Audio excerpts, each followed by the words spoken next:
I'm gonna face it us. Yeah. No, I'm just saying I'm gonna face it so we can see it. The other brothers come.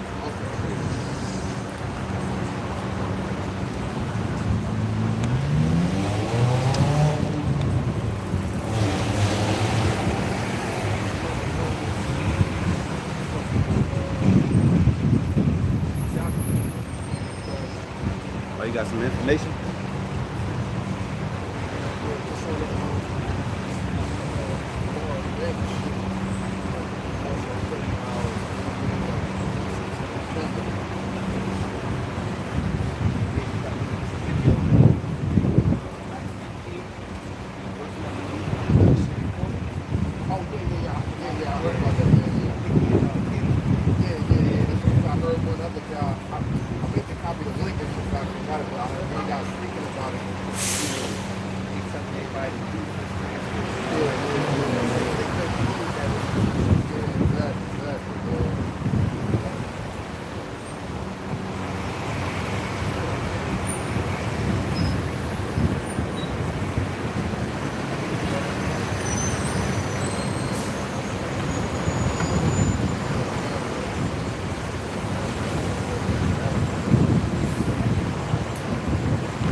Let go from thee mortal thoughts. Cast away the burdens of men. Put off now the weak nature. And set aside the thoughts that are most heavy unto thee. And haste thee to flee from these times. Right. Why was Ezra saying that? Because he envisioned, the Lord gave the men of the Lord the vision to see what was going to happen in the future, man. So Ezra was saying, it's like, yo, because I see all these dangers and things that's coming to pass, you don't have time to worry about getting a wife. You don't have time to worry about this. You don't have time to worry about building yourself up in this society. Prepare yourself for the times that are at hand by praying and staying in the faith of Yahweh Shah. This was Ezra's mindset, for us in today's time, man. Because now we're in that time in which the prophets are talking about. It says, verse 16. For yet greater evils than those shall be done hereafter. Exactly. So what are we saying now? Just months ago, we've been telling people since this thing started that, this thing, they're going to wind up enforcing, what's going on right now. And people didn't want to believe it. They thought that they had their own free will to make a choice. And even people that took that choice to take it, they pressuring everybody else to take it so we can get back to normal. Well, guess what? Even if everybody would have did that, it still wouldn't have went back to normal, man. Because why? Because there's an ultimate agenda ahead. You got last verse again? For yet greater evils than those which thou hast seen shall happen. Shall happen. Read it again. For yet greater evils than those which thou hast seen happen shall be done hereafter. Exactly. So, what are you saying now? You're saying more job loss, and especially by so-called black women, they losing jobs astronomically. In the past 2 months, they said it's been like the greatest job loss in however many years. Like in the month of June, there was like over 4 million jobs lost. In the month of July, over 3 million jobs lost. More small businesses and things are ceasing to exist. So what? This is great evil times that we're headed in, man. Why? Because as we said, there's look at all of the things that's being so-called mandated now, man. It's like every hour on an hour you're hearing some new news, and you can't stay off of looking at the news, man. You can't, because you don't know what's going to happen within the next hour, man. So these are the things that we're supposed to be looking out for, man. This is verse 17. For look how much the world shall be weakened through age, so much the more shall evils increase upon them that dwell therein. Exactly. So what? You see that the earth is weakening, right? Because what did the Lord talk about? You shall know that the end is near. In Matthew 24, well, when you shall see earthquakes in diverse places and different things like that, right? They mention all the things that we are to look for as signs for the end. Luke 12, 54. So if you can't see the signs of the Lord, then you're clearly blind. The Lord ain't open up your eyes to see the signs, man. Because we can see them clear as day. Just as you could look up at nighttime and you could sit and gaze upon the stars, that's how the Lord has painted the picture that easy for us to see by paying attention to the prophecies within the scriptures, to the signs that he told us to look out for, man. This is Luke chapter 12, verse 54. And he said also to the people, when ye see a cloud rise out of the west, straightway ye say, there cometh a shower. And so it is. And when ye see the south wind blow, ye say, there will be heat, and it cometh to pass. Ye hypocrites, ye can discern the face of the sky and of the earth, but how is it that ye do not discern this time? Exactly. So the Lord's going to say, like, yo, you can tell when it's going to rain, or you can tell this. You can see different things around you to know when to expect something. Man. So why can you not expect that I'm about to make my second return? Why can you not expect that this society is only going to get worse? Why can you not expect that these things are going to be mandated? It's only going to get worse. They're going to be. And I was reading something else earlier. And because that website I told you about, that coming out, it was fake or whatever, but they did it like in a funny way just to show you that that's what's coming down the past, because there's an article called a site called Ours, like authorized, jab, like something for you to like register people who didn't take the jibber jab. You know what I'm saying? And they made it in a funny way, but you can tell that those things are definitely going to come to pass. Because what the scriptures also say, what? The Lord said, you shall be betrayed of family, friends, and people for my name's sake. So I expect those things to start to happen. You know what I'm saying? But that's one way that they can use, like, yo, if you know somebody that doesn't have the jibber, report them. I mean, call his hotline. You're into a sweepstakes of $2,500 monthly draw if you report whoever you see, or family members, or whoever you know that's not jibbered up, man. You know what I'm saying? These things are going to happen, man. And that's one way that they get targeted. It's all about targeting the people, rounding up the people up for their power structure, man. You know? So that everybody bows down to their will, and that you no longer adhere to the guidelines of Yahweh Shemel Shah. his whole duty is to keep us away from the Lord, man. Because he's contrary to our ways. Yeah, this is Matthew chapter 10, verse 34. Think not that I've come to send peace on earth. I came not to send peace, but a sword. For I am come to set a man at variance against his father, and the daughter against her mother, and the daughter-in-law against her mother-in-law. And a man's foes shall be they of his own household. He that loveth father or mother more than me is not worthy of me. And he that loveth son or daughter more than me is not worthy of me. And he that taketh not his cross and follow after me is not worthy of me. He that findeth his life shall lose it, and he that loseth his life for my sake shall find it. Yeah, hold on now. Try to tighten it, it's kind of loose. All right. Still recording, all right? Yeah, it's still going. Yeah, basically after the brother getting into it, they got a website. They got a website.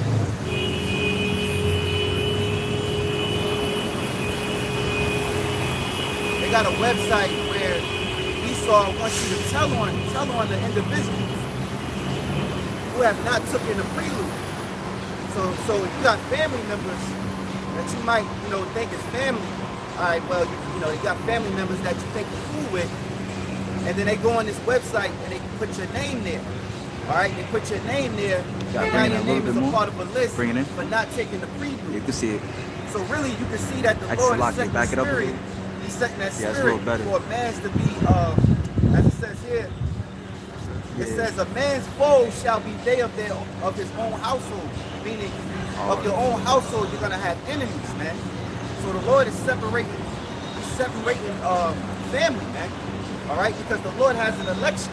Not everybody in your family gonna be delivered, and we're hoping that we get delivered. And if the Lord show mercy to us, may the Lord show mercy on the ones we love. But the Lord said, think not that I've come to send peace on earth. I come not to send peace, but a sword. And that sword means to cut in two. So you got this half, you got that half. It says, for I am come to set a man at variance, which the word variance means difference. It just means difference. It's not contradicting. The Lord is not saying for a son not to honor his father. It's just saying a difference. Meaning the son is going to go this path, the father's going to stay on this path. It says, against his father, and the daughter against her mother, and the daughter-in-law against her mother-in-law. So even with the women, the men, even to the women, all right? Because you do have some elected women that's going to be delivered too, right? It says, and a man's foes shall be they of his own household. He that loveth father or mother more than me is not worthy of me, and he that loveth son or daughter more than me is not worthy of me. So now we're coming down the pipe, and you're walking down that straight gate, all right, to either choose, you're going to either be with the Lord or you're going to be with Esau, man. All right? It says, he that loveth father or mother more than me is not worthy of me. So if you're choosing to save your children because you think in your mind that if you go get the prelude, everything going to be fine, you're going against the Heavenly Father. And if you take that MOTB, you're done. You're done. In most cases, Jake, they're carnal. They only believe what their eyes can see or their ears can hear. All right, they can't see spirit, man. They can't discern spiritual things. So they don't understand the times while the brother was bringing out in Luke. You can tell the seasons, but you can't tell the time in which you're living in.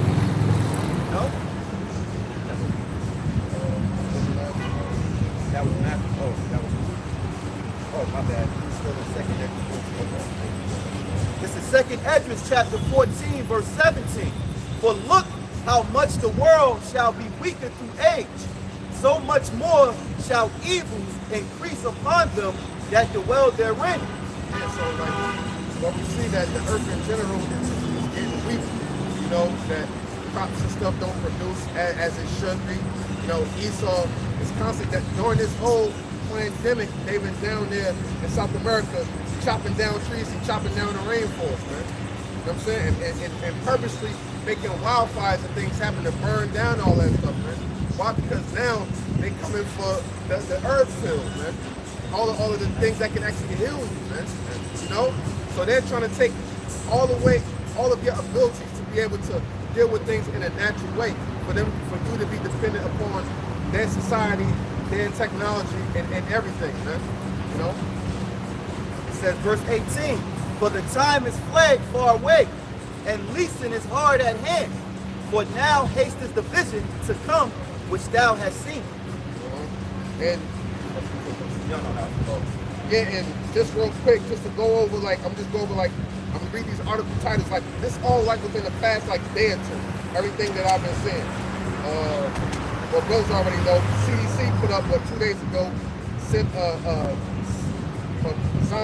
zombie preparedness, they put up some information about zombie preparedness, or whatever, right? You had this, the R's article that I brought out. Then on Fox News, it said what? White House doesn't deny is considering withholding funds to, force things or whatever. But that's a lie. You see all the lies in the media. Federal workers could face 5 years in prison if they lie about being jibbed against, the thing, man.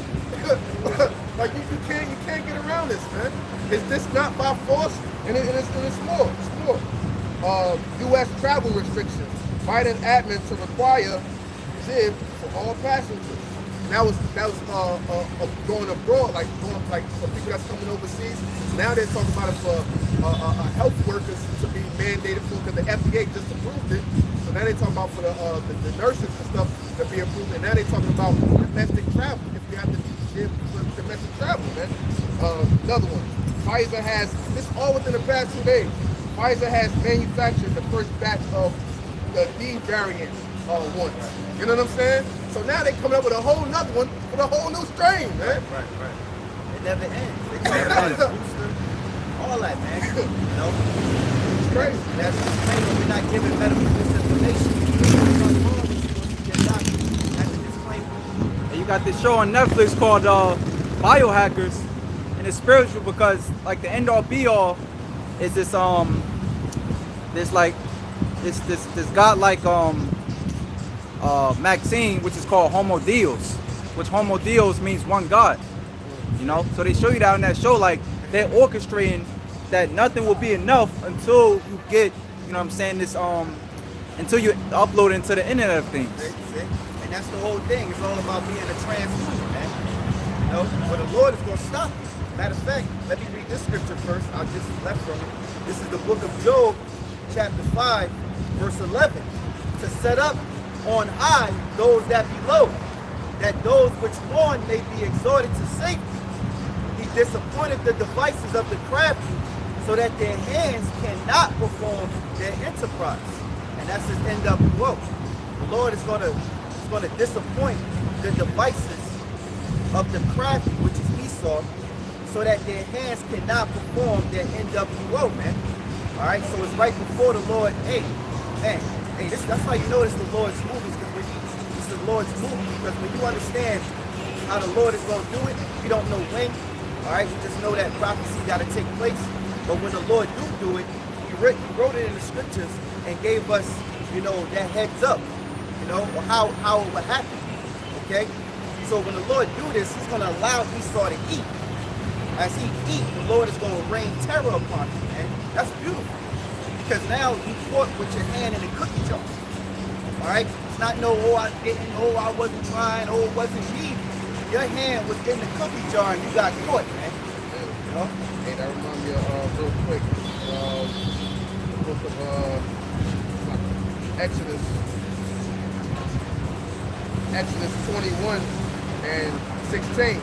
And he that stealeth a man and selleth him, but if he be found in his hand, he shall surely be put to death. Ooh, found in his hand, man. You caught red-handed. You're caught red-handed. The red man been caught, man. Hey, that makes perfect sense. That's why Lord made that scripture. And you caught red-handed. The devil was red and you caught red-handed, man. Yeah. That's right, man. That's beautiful, man. And Verse 13, he taketh the wise in their own craftiness, and the counsel of the forward is carried headlong. So the Lord said he taketh the wise in his own craftiness, and Esau is considered wise. All right, he's the modern day Chaldeans. he deals with sorcery, all right, enchantments. Okay, when you're talking about technology, the technology in which they possess is all on the left-hand side. All right, dealing with the CERN program, particles, black matter. They're extracting certain particles. They're cutting spicy seeds, mangling seeds. They the wicked, man. There's three sets of men: the son of the wicked, the sons of man, all right, and the sons of the living power, which the Israelites are the sons of the living power. Yeah, and if like how you said, like splicing and all of that, and all that technology, when you actually go upon the, one of those companies' site, I don't know if you can say the company, can we say the company's name? Yeah, if you go on Moderna's site, Moderna TX, and you go up there and you dive into it, because I read into it, and it tells you itself that it's technology, man. But people just saying that, oh, it's just another shot, just like anything else. Why you don't want to take it? No, it's not. This is actual technology that they worked on, and it says it all on the website itself, man. So you can't say that's fake news. You can't say that's medical misinformation, right? Because they put it on the site themselves saying it's technology, man. And it's so bad that I did a lesson on it a couple of weeks ago on RT. They brought it out on how the government is basically going to deem what they don't want to be reported on certain individuals as medical misinformation. Medical misinformation, the term, doesn't mean that the information is not correct. It just means that the government is not approving how you're reporting it. It's not saying that the information is error or is wrong. It just means that the government don't want you to be reporting it. That's crazy, man. And that shows you the state ways of their language, because it's so ambiguous. We go to Proverbs 12. Start at verse 10, go through verse 18. This is Proverbs chapter 12, verse 10. A righteous man regardeth the life of his peace, but the tender mercies of the wicked are cruel. Yeah, so when people think it's being shown to them by the government, they think they're showing you mercy. They're not. It's clearly said the tender mercies of the wicked are cruel, man. It's all an agenda. Or the ABKO, problem, reaction, solution, the Hegelian dialectic, it's all the same thing. They created the problem, you react to it, and now they give you the solution, man. That's the best way how you can confuse the minds of the people to make you dependent upon them, man. That's all it is. Esau wants you to be his dad, him to be your daddy forever, man. For you to always depend on him and to always think that he's there to save the day, that he's just saved you, man. Hey, it proves that they're the Edomites, because the characteristics of Edom is skillful, crafty, a cunning hunter. And a cunning hunter is someone who uses auto-apkeia. You go into the field, you use problem, reaction, solution. When you're hunting animals, you fake a fake whistle that sounds like a duck. And then the duck comes thinking that it's a mate that he can mate with, and all of a sudden the trapper's there, the duck is responding to the problem, and then boom, you take it out, man. And now he got the solution. He takes the duck and he eats it, man. So that just proves that Esau, all of this whole thing is like Hunger Games, man. It's like we're being hunted, Real quick reset behind it. This is Isaiah chapter 32, verse 7. The instruments also of the troll are evil. He devises wicked devices to destroy the poor with lying words, even when the needy speaketh right. It says, but the liberal devises liberal things, and by liberal things shall he stand. And that's basically talking about Esau. I should have started at verse 5. Let's start at verse 5.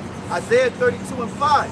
The vile person shall be no more called liberal, nor the churl for the said to be bountiful. For the vile person will speak villainy, and his heart will work iniquity, to practice hypocrisy, and to utter error against Yahweh, to make empty the souls of the hungry, and he will cause the drink of the thirsty to fail.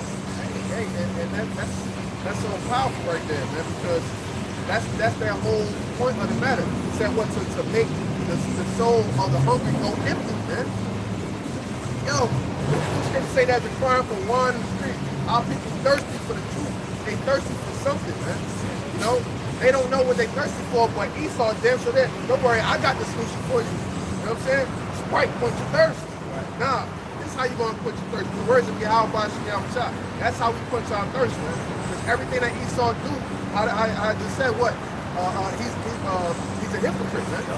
An actor. Everything is nothing but like a green screen in him, man. That's all it is at the end of the day, man. Yeah, I was gonna say something. Something said. Verse 7. The instruments also of the tool are evil. He deviseth wicked devices to destroy the poor with lying words, even when the needy speaketh right. And when you look the word tool up, it means impolite, mean-spirited person. And that's Esau. He's an impolite, rude as all hell. All right? And he's a mean-spirited person, man. He'll smile in your face, but soon you turn around, he'll stab you in the back, man. That's a mean-spirited person. That's an evil person, man. Who could do such a thing? Look what they did to the Gadites, man. You know, they gave them smallpox. This is how you got your Thanksgiving, man. You know, Gad made peace with you, taught you how to grow corn, taught you how to drink water, you know, from the sea, and how to do all those things. And then you turn around and break every treaty, every covenant you had with them. You just stabbed them in the back to a people that was spiritually, you know, harmless to you, basically. That accepted you in when you came off the ship, man. And this is Proverbs chapter 12, verse 11. He that tilleth his land shall be satisfied with bread, but he that followeth vain persons is void of understanding. Right. He that tilleth the land shall be filled with bread. Now that scripture talking about physical working, but what? We tilling land right now. We tilling land looking for searching for the elect, man. You know what I'm saying? Because what the Lord is searching Jerusalem with candles, man. You know what I'm saying? So we doing the work, hoping that we're going to be filled with the bread of life in the end. That's what it's all about, man. You can work a 9 to 5 or have a business or do all of that, but all of that's null and void if you're not following the words of Yahweh Shem Shah, man. It says, he that tilleth his land shall be satisfied with bread, but he that followeth vain persons is void of understanding. Right, he that follows vain persons is void of understanding. You following your government to the T, you believe in everything they say on Fox News, Channel 11, CNN, all of this bullshit. You following vain and light persons, man.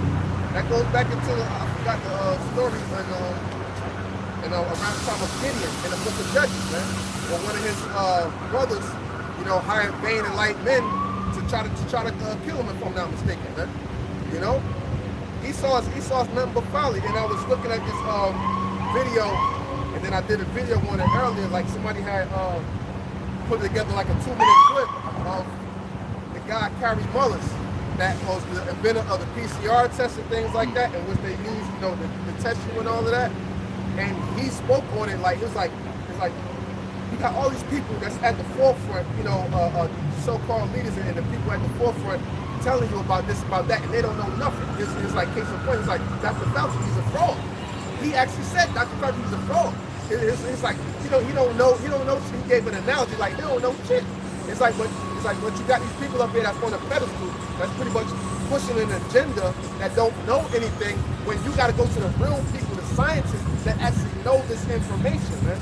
And he was saying he even challenged Dr.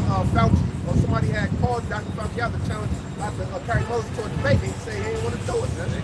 But yet they still pushing their own propaganda and bullshit, man. Yeah, you gotta watch also too the Joe Rogan show. Okay. Joe Rogan, he had a guy on there, he was talking about everything. And he was even saying all those doctors and scientists were hitting him up so he could give him information to speak on, because he said the doctors and scientists didn't want to jeopardize their job. But he said with all the information that they were giving him, he said this is some bullshit. And that's Joe Rogan, man. You know, Joe Rogan go along to get along. But if you gotta go along to get along, eyes are open, there's a problem, man. Right. This is verse 12. Proverbs chapter 12, verse 12. The wicked desire the net of evil men, but the root of the righteous yieldeth fruit. The wicked is snared by the transgressions of his lips. Right, they're snared with what they put in their own trap by the transgressions. You can't get around that, man. The Lord is setting them up by their own mouth. That's why the scriptures say their tongue shall fall upon themselves, man. You can't get around this, man. They got the whistleblowers. They fumble in the bag because they don't know what to say on TV. You know what I'm saying? Words is conflicting and everything, man. They don't even got their shit together, but you trying to govern the world in the wicked ass man, and you ain't even got your shit together, man. I got a quick precept. This is Job chapter 5, verse 15. But he saves the poor from the sword, from their mouth, and from the hand of the mighty. It's basically going into, you know, the scripture the brother had read about how Esau is going to be snared in his lips, and you know the poor is actually going to read through the bullshit and get down, you know, to what's really going on. That's why Esau was smart. He would follow the guidelines of the scripture. But the scripture say what? Even a fool, you know, when he cools his lips, is considered wise, man. So Esau do so much talking, he eventually wind up tripping his own self up. You know what I'm saying? That's why you got to learn discipline with your mouth for the things of what you say, man. You know what I'm saying? Because you talk too much, you're going to wind up fucking up on something, man. So, but I've learned that in general in life, and especially dealing with Esau, you just allow them to talk their way into a fucked up position, man. That's all they're doing at the end of the day. Or if you're dealing with somebody who you think is a genuine person, if you just deal with them, eventually what? People show their true colors, man. That's all it is. Esau is just really showing you his pain at the end of the day, man. You know? And then I guarantee you it's going to come to a point where if you're not jibbed, you know what I'm saying? Come tax time, just how they did with the Obamacare. If you didn't have Obamacare, you was fined like $1,900, $2,500. So best believe big fines and all these different things is going to come down the pipeline, man. And then you're going to be wondering, oh, why is this? Oh, why is that? Why? Because you trust in the fucking society. You trust in the government. You trust in the president. Instead of trusting in your how about you shot, and you would know what's to come, man. Hey, also too, real quick, is that all these different narratives from these different media sites, mainstream media, they're going against each other and speaking different things. It's just Satan versus Satan. It shows you that they sloppy eat. That's Satan. Satan is what? The adversary, which the adversaries come to do what? Bring confusion. You know? Real quick, this is Matthew 12 and 25. And Yahushua knew their thoughts and said unto them, every kingdom divided against itself is brought to desolation, and every city or house divided against itself shall not stand. And if Satan cast out Satan, he is divided against himself. How shall then his kingdom stand? And out there in New England, oh man, you know, France, you got a bunch of Edomites they're fighting against Edom, man. You know, what's that? Egyptians shall fight against the Egyptians. You know, what's that? Isaiah 19, I think. Yeah, but it just shows you that this nation itself is divided. Esau and his whole kingdomship of ruling over the whole world is divided. The elites divided because the elites are not even for their own nation of Edomites. They're only for their royalty. They're only for their election, which is that you know, elite bacon family, man. They're not for these regular Edomites out here. They're not going to allow one of the royal families, the elite families, a daughter date a regular Edomite over here, or a rich celebrity, man. All right? Nah, man, they keep it within the family. So you're divided, and that's why this kingdom is crumbling, man. This place look like shh. All right? I had a quick one going into what you were saying about, like, if you're guilty, eventually it's going to come out. This is Genesis chapter 4, verse 6. And the Lord said unto Cain, why art thou wroth, and why is thy countenance fallen? If thou doest well, shalt thou not be accepted, and if thou doest not well, sin lieth at the door, and its deed shall be his desire, and thou shalt rule over him. You know, but like you were saying, as the Lord said, sin lieth at the door. Basically meaning, and you know, the door could represent your mouth too, as far as you opening it up and you telling on yourself. This is Proverbs, back in Proverbs, chapter 12, verse 13.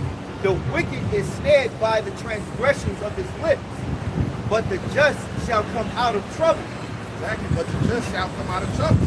What times are we headed? Jacob's trouble. The Lord will allow us to come out of this trouble, man. Victoriously at that, man. You know what I'm saying? How the scripture say, so far beyond of what they had looked for. Right. You know what I'm saying? Because No other nation is looking for us, the lowly, the filthiest, the scumbags of the earth, considered to be so-called black, Hispanics, and Native Americans, for them to be the Lord's chosen people. Man. But you in for a rude awakening, because the Lord is about to show you really what time it is. Man. Especially the mass of the people that's dumb, deaf, and blind out here to this truth. Man. You in for a rude awakening. Yeah, Wisdom of Solomon, chapter 5 and 2. When they see it, they shall be troubled with terrible fear, and shall be amazed at the strangeness of his salvation, so far beyond all that they look for. Exactly, because that's what we have near and dear upon us. We waiting for Esau to bring the rest of the destruction, you know what I'm saying? So the Lord can set him up when that snare that he caused to happen by the way of his own lips, you know what I'm saying? And then, hey, we're going to enter into our kingdom. We're going to enter into our heavenly rest. Right now, this is Esau's heavenly rest, but his rest is about to come to an end. Our rest doesn't have any end, man. Forever, you always say forever and ever, ever, and ever, ever. You know what I'm saying? So, hey, it's nothing to take the L on this side if we know we got forever. I don't mind it. Fuck it. You know what I'm saying? This piece of shit kingdom any goddamn way, man.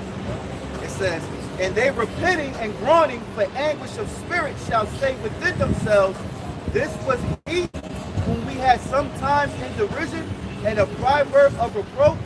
We fools, accounting his life madness and his end to be without honor. How was he numbered among the children of God, and his lot is among the saints? Exactly, because it's just going to be a total shock. Like, damn, we did God's chosen people like that? Like, are you serious? We really did that? Nothing but terrible dread and fear is going to come over your body. That's like you see some, I mentioned like a few weeks ago, like on Dragon Ball Z, when you see an enemy come with that extreme power level, you see Vegeta and they just shock. And they just frozen and shocking in fear, man. That's how the master of the people going to be when that time hits, man. Yeah, when your house shots with the angels, oh, that's perfect, man. Perfect, you know what I'm saying? All eyes going to be up toward the heavens, man. And to see us get lifted up when the Lord bring us back down with those spiritual powers, man. Oh. Ezekiel 12 and 19. And say unto the people of the land, thus saith the Lord power of the inhabitants of Jerusalem and of the land of Israel. They shall eat their bread with carefulness and drink their water with astonishment, that her land may be desolate from all that is therein, because of the violence of all them that dwell therein. And the cities that are inhabited shall be laid waste, and the land shall be desolate, and ye shall know that I am the Lord. So that time of great violence is now. You know, like the apostles were going into last week, how this division is going to lead up to great violence, because you're going to have the sheeple that are being told through Esau's media that the enemy is the unjust. So they're eventually, when their livelihood is being fucked with, that now their children can't go back to school and all that. They got a face to blame. So the new enemy is going to be the ones that have a working brain, that are questioning this devil, right? And we already see that mini war between the unjid versus the jid. We already see that. That's without the government pressuring the people to be on it like that. So imagine when the government really put that pressure, you know what I'm saying, and stuff like that, man. People really going to be out of their goddamn mind. Hey, we're singing the same song, you know, and we're not changing any other lyrics. Exactly. Okay, we're letting that record play over and over and over. And meanwhile, you see the world going into the prophecies of that song. So while we're out here prophesizing, you gotta expect this. While we're out here prophesizing and continuing to sing song, these people gonna get mad at the song, and they're gonna want us to change the song because they're the ones that's gonna get caught up and tricked, all right, by Esau into taking, you know, that prelude, man, or that MOTB. So when these people go in and do those things to themselves, they're gonna hate us. So you can see with a vibration of the hate naturally from the people that hate us, the prophets, man. All right, the men of the Lord that's out there on the highways teaching the truth, okay, teaching the gospel of Yahweh Shai, because they're gonna be pissed off that they done took what they took, and we're out here telling them that, look, you're gonna have to meet the Lord on that. You're gonna have to answer the Lord on that for what you've done. And they don't want to hear that, man. So look, we're going into some, hey, Lord willing, this be it, man. Lord willing, man. You know, Lord willing, because once this comes, and it comes, it's over with. It's done. Whatever happens, happens, man.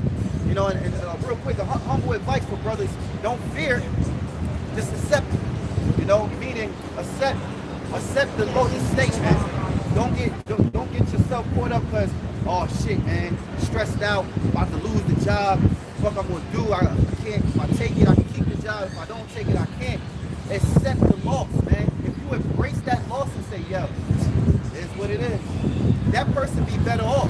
You gotta check out how the mental and the mentality is of a ninja, right? How they able to go to jail and able to do 10 years, bro. And your mind being free, you in your mind saying, if I get locked up 10 years, I'll probably be dead, man. I can't do that shit.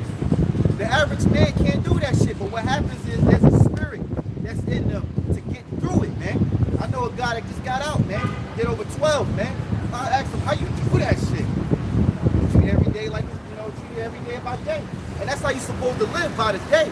So it's a form of, it's the mentality and spirit. So when this time comes, and I'm saying this for myself first too, you know, but we're all still in the flesh.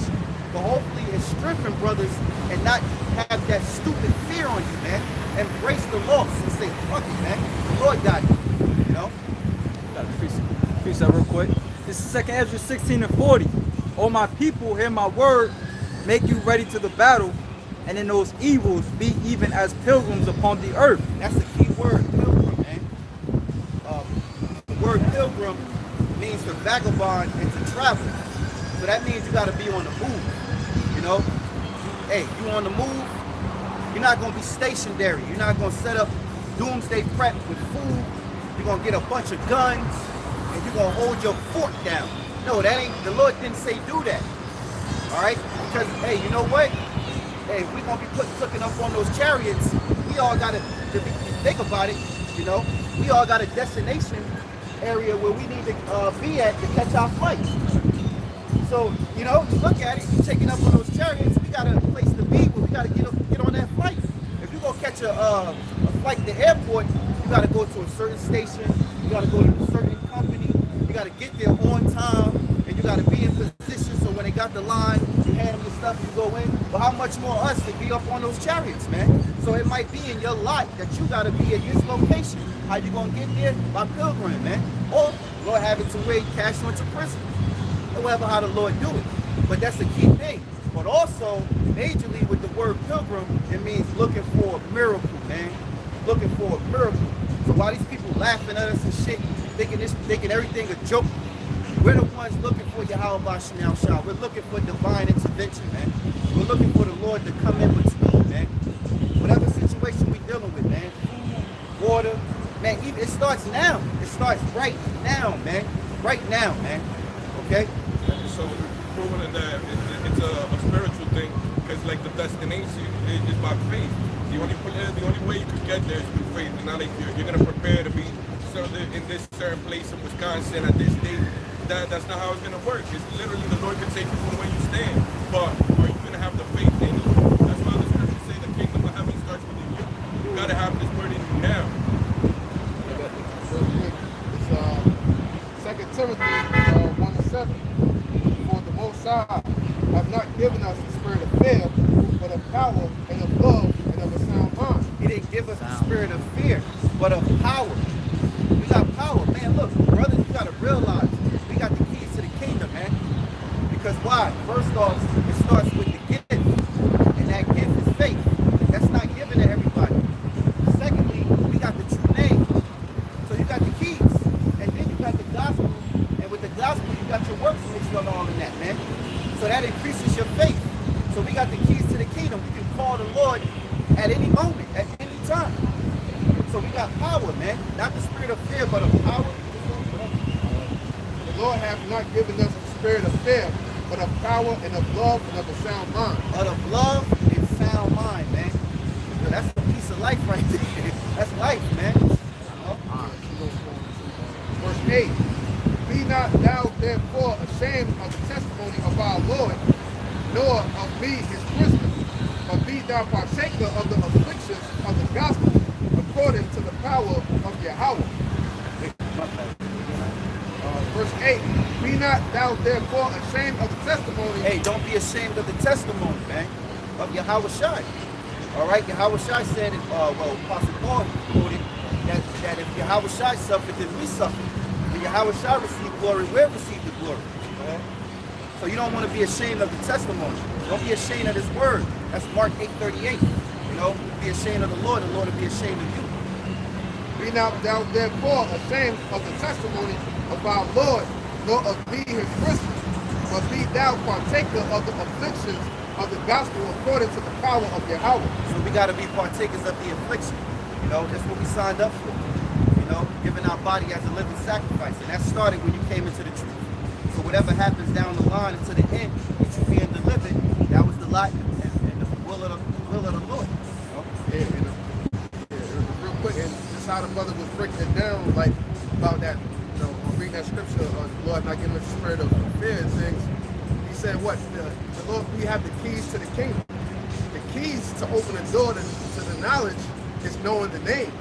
So you literally open the door, and now, like with the knowledge, the wisdom, and understanding, you knowing how to furnish your house. What is the house? The house is you. It's your mind. It's your temple. It's your body. It's your spirit, man. You know what I'm saying? So that's how you knowing how to furnish that house so that you can be resting in the Lord and don't have the same fear as the average worldly person may have, man. You know what I'm saying? Real quick, this is Sirach 27:3. Unless a man hold himself diligently in the fear of the Lord, his house shall soon be overthrown. So what? So if you having that fear like a 2/3 will have, your house is going to be overthrown because you're going to buckle when that pressure comes, man. The Lord is building us up for that pressure, for the battle with that great day. This is why we got to constantly go through these fight of afflictions every single day to prepare us for that. Because the rest of the world, they not thinking about it, man. And especially goddamn women, fucking airheads, man. You know what I'm saying? Yeah. How that last verse that you went into is saying that we're prisoners of the Lord. You're going to be subject to one master, one or the other. So you might as well be a prisoner of the Lord than prisoner Esau. Because you're about to be made a prisoner of Esau in this world, knowing it. And the narrow path is going to be laid out further and further the times to come. And you're just going to get that much more narrow. And you're going to see the people that are faithless, that you know have 1 foot in, 1 foot out, they're going to fall. Because this is ultimately going to be about the elect. Hey, you ain't got no choice. You ain't got no choice. It's time to go, man. It's time to go. Hey, you ain't got no choice. You're coming, like the brother said, you're coming down this path, this narrow path, where it's either eat or it's either Yahweh Bashim Yahweh Shai. You ain't got no choice. You can't fake it. You can't portray it. You can't act it out, be a hypocrite. You can't play both sides. The Lord is narrowing down the path, so you can't play both sides. You got to make a choice. You quoted it, I'll read it. Mark 8:38.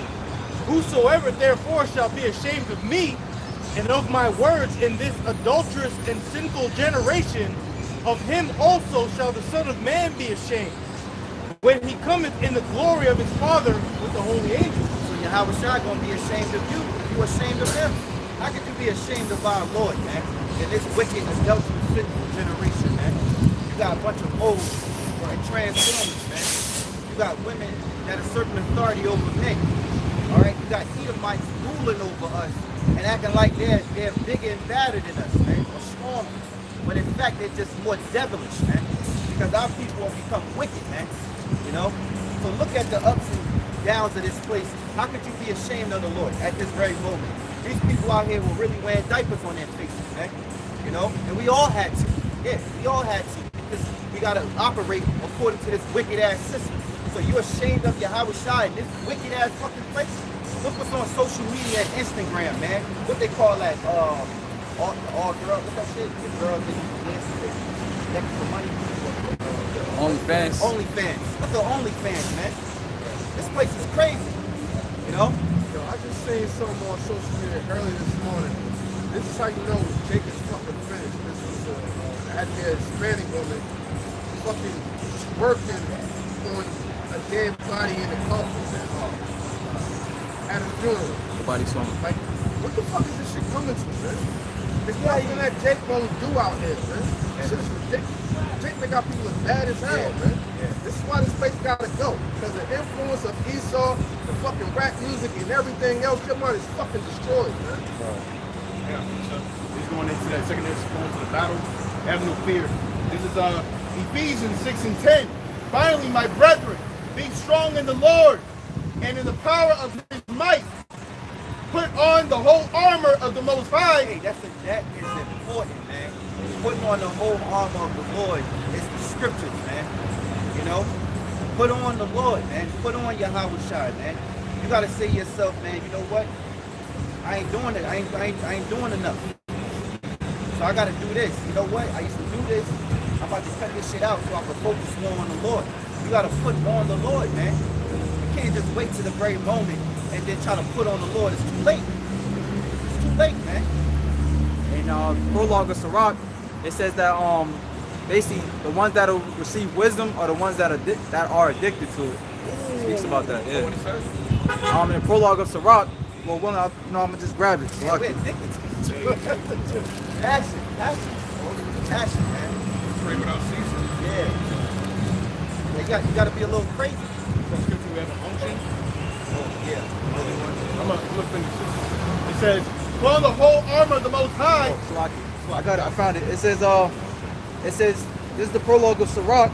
It says to write something pertaining to learning and wisdom, to the intent that those which are desirous to learn and are addicted to these things might profit much more in living according to the law. Right. Gotta be addicted. We talk about seeking 10 times more. So you have to go that much harder when you do come into this word. I got a good precept. Ezekiel 12 and 24. For there shall be no more any vain vision, nor flattering divination within the house of Israel. For I am the Lord. I will speak, and the word that I shall speak shall come to pass. It shall be no more prolonged. For in your days, O rebellious house, will I say the word, and will perform it, saith the Lord power. And that's the word of the prophets that has gone forth. The word has been proclaimed, and now it's not going to be prolonged anymore. That's why you see prophecy coming to pass. That everything that starting with the apostles on down, and the elders have been saying for years, since the 60s. Now we're seeing it come to pass, back to back to back. Every single day, we're in prophetic times, and that's the thing that these sheep, the thing that this is a book from back in the day, or they'll use the term biblical times. In biblical times, they're ignorant to the fact that they're in the heart of biblical times. The whole Bible is pointing to this moment right now. All right, so that's what the Lord is saying. Even the kingdom is biblical time. Of course. And so that's showing the ignorance that they don't know how this book works. Yeah. For I am the Lord, I will speak, and the word that I shall speak shall come to pass. It shall be no more prolonged. For in your days, O rebellious house, will I say the word, and will perform it, saith the Lord power. Again, the word of the Lord came to me, saying, Son of man, behold, they of the house of Israel say, the vision that he seeth is for many days to come, and he prophesieth of the times that are far off. And that's what these sheep will think, that they think that this happened 100 years ago. So, how about that Spanish flu that happened 100 years ago? They think that this shit is just a pattern that every 100 years. But we've never been in a time like now that we have the technology of now that this man can literally try to play God. You know, he has technology now that he's working on in China.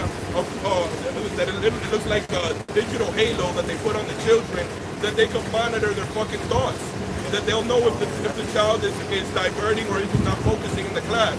That's the type of technology that wasn't around 100 years ago. They get downloaded. Exactly. I didn't say that. The guy did the new one. He was trying to use the brain of the three-headed dragon. And the Chinese guy was in there, and he had the thing on his head. Yeah, Godzilla. And telepathy was reading the minds and shit. Everything said. Yeah, brother just mentioned in Black Mirror, the episode where the mother implanted the thing into her child, and she was able to look at it on a damn iPad, everything that she could see. Programs. The mentality of these people that they're like, you know, I've been hearing about the last days since my grandmother's grandmother, the last days. But your grandmother, your great grandmother is just a shadow. It's not even a day to the Lord. So we're literally, you know, that's why the scriptures talk about measure the time. There has never been a time like now that this devil could really flex, trying to play God every which way, knowing exactly what's going on with you 24 hours. I'm gonna finish real quick. This is put on the armor. Ephesians 6:11. But put on the whole armor of the Most High, that ye may be able to stand against the wiles of the devil. We're around wiles all fucking day. It's wiles all around us. For we wrestle not against. Yeah. And how do they trick you? They trick you with the damn idiot box, which is the television set. You know, they throw all these numbers in your faces. They tell you that all these things are happening, but they forget that people are on the ground, man. All these brothers, we go out every day. We live our lives every day, man. I've seen the same people for the last 2 years. Ain't nobody missing, man. Right. When's the last time you went to your car and you had to step over a dead body, man? Right. You know? But because of what they say, because of their trickery and their deceit, you know, they got the majority of the people, man. They're double tongued. They're not saying that the majority of these deaths, you know, they're still happening because of the horrible diet that you portray on the people. Right. You know, the infections and all the shit. A lot of people still die from being fucking sodomites. But because he tested it so-called positive, you know, they're gonna check off that that's the reason. So these numbers are manipulated, fabricated. Yo, real quick, you know how I know this guy Bill de Blasio is full of shit? All right. You care so much about the people, you pushing all this safety, right? How come it's still illegal for cigarettes to be sold in New York City? Right. How many people died from Yo, what's going on right now ain't even touching how many people died from cigarettes, but yet you can still go to a corner bodega and go buy yourself a pack, man. You know? Show them that you're full of shit, man. Last I checked, the stat on that was every 8 seconds somebody from cigarettes died. Right. So what's up with that? Hey, and this why for us brothers, this is the best time to do a detox, man. You know, sometime this month going into September, October, while the seasons change again, do a detox. You know, take them herbs, you know, and cut back on the meats, go raw, go wild, and depending on your body, depending on your spirit. Ain't gotta be, you know, super duper faster, you know. And do what you can do, but to build that immunity in your body, man. You know, so that you won't be the ones catching the common cold. And they telling you that it's the cold of, you know, it's gonna kill you. Said that real quick. 1 Corinthians 3:16. Know ye not that ye are the spirit of the Most High, and the spirit of Yahweh dwelleth in you? If any man defile the temple of Yahweh, then shall Yahweh destroy. For the temple of Yahweh is holy, the temple is God. So that goes without saying. You know, of us taking care of our bodies, and what's a part of taking care of our bodies? Not taking technology from Esau to be implanted within our bodies. Because if you take that, him shall God destroy. Yeah. You know what I'm saying? It's plain and simple. What do it say in 2 Thessalonians? That see himself as the Most High, sit up in the temple of the Most High. Yeah. Your body. That's what they want to do, man. They want to sit in your temple, in your body, to take over your biological structures so that they compose themselves as your God, man. That's the whole point of it, man. Yeah, like the protein force thing, you know, that's the way to destroy an enemy, to invade his temple, invade his space. So how could this devil excuse or have the excuse to get into your body and over your so-called health? Yeah. And they want that because I forgot who I was speaking to. He was telling me, I think, but it was also videos I seen over here. Basically, with all this prelude stuff that's going on, and people getting their prelude and they're getting their certificates, now it's coming out that was a setup because they knew that fraud was going to come with it. And this is why we're telling you it's a prelude. For one, it is not the prelude is not the MOTB because you cannot buy and sell with it. Until you can buy and sell with it, then you can say, okay, it's the MOTB. But you know, you do understand that is some form of some sort of tech. You know, to be inside the body to turn you into a transhuman. You know, and my understanding is, I believe it's an antenna. You know, to hook you up to the highway. You know, but that's prepare you for the part, man. So that's why we tell you, the end all be all is the MOTB. All right, which is the Revelation 13:16, man. It says, verse 12, for we wrestle not against flesh and blood, but against principalities, against powers, against the rulers of darkness of this world. Against the rulers of darkness of this world. So we wrestling against spirits, man. You know, these people don't realize the spirits that's on them every day. And we're fighting against the evil spirits, all right, and the rulers of darkness of this world, which is these elites, all right, which is these elites taking orders from Satan, man, taking orders from the left-hand side of the Lord. When these, look at this woman wearing, bro. Look at that shit. Yo, like, damn, like, crazy. That's crazy. And you do have whistleblowers that have talked about these certain secret meetings of the secret council that they literally gather around through certain rituals and have entities meet up with them. Remember like that brother that was going in, they're exposing the 33-degree Mason. So yeah, like that's that secret council. That's those principalities and high places. Yeah. These elites literally sit before demons, you know, and consult with them. right, and with the proper understanding, you realize that this is not a carnal warfare, all right? We're not fighting carnal. It's going to get carnal, all right? But look, we're not fighting carnally. It's more spiritual and mental. You know, you got to fight off those thoughts. Esau is sending those trickeries like the brother was getting into every day. As soon as you wake up and you go into your phone and you looking through social media or you looking at news, the ads, all right? You know, you got the women with just witness, like, you don't want nobody to commit adultery, but this woman walking down the street with her ass straight out, man. You know? Anyway, go ahead. Yeah, it says, against spiritual wickedness in high places. Verse 13, wherefore take unto you the whole armor of the Most High, that ye be able to withstand in the evil day, and having done all to stand. Stand therefore, having your loins girt about with truth, and having on the breastplate of righteousness, and your feet shod with the preparation of gospel of peace. Above all, taking the shield of faith, wherewith ye shall be able to quench all the fiery darts of the wicked. Hey, one thing the brother mentioned in there, he said, stand in the evil day. You want to be able to stand in the evil day. Because half these people, you got these different Israelite camps that's not teaching the truth about the MOTV. So they're not going to be able to stand in that evil day. You know, they're going to be with the crowd. They're going to be with the multitude to do evil. Because they're going to get that jab. They're going to get that mark, Karaka. See, so we want to be able to stand in the evil day. How do you stand in the evil day? It's having the equipment, the equipment ready to fight, man. You know, when you got warriors who used to fight in the ancient times, you get down to the last few warriors, this guy's still, he equipped. And he's ready to go, to give it his last shot. You know? So we want to be those type of men, those warriors that stand in the evil day and persevere to win.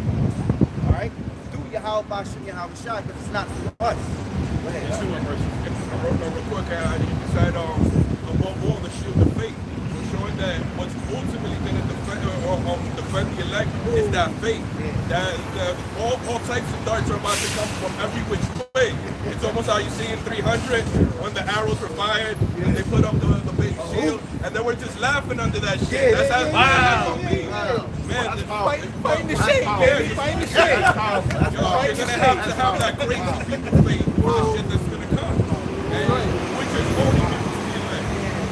That movie, when the little cat guy, what his name was, he came to Leonidas, he said, he looked up, he got a good spear, with good thrust and everything. He said, let me see you pick up your shield. And he said, you're useless to my army, because the only way of their combat, the way they get their victories is through the shield wall. So, yo, man, that's the next, man. The next, these 2/3. Brody, able to take punches like Rod saying, hey, just let motherfuckers punch him instead of getting make fun of him.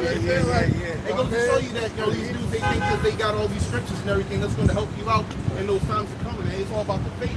It said, verse 17, and take the helmet of salvation and the sword of the Spirit, which is one with Yahweh Bashim Yahweh Shai, praying always with all prayer and supplication in the Spirit, and watching thereunto with all perverseness,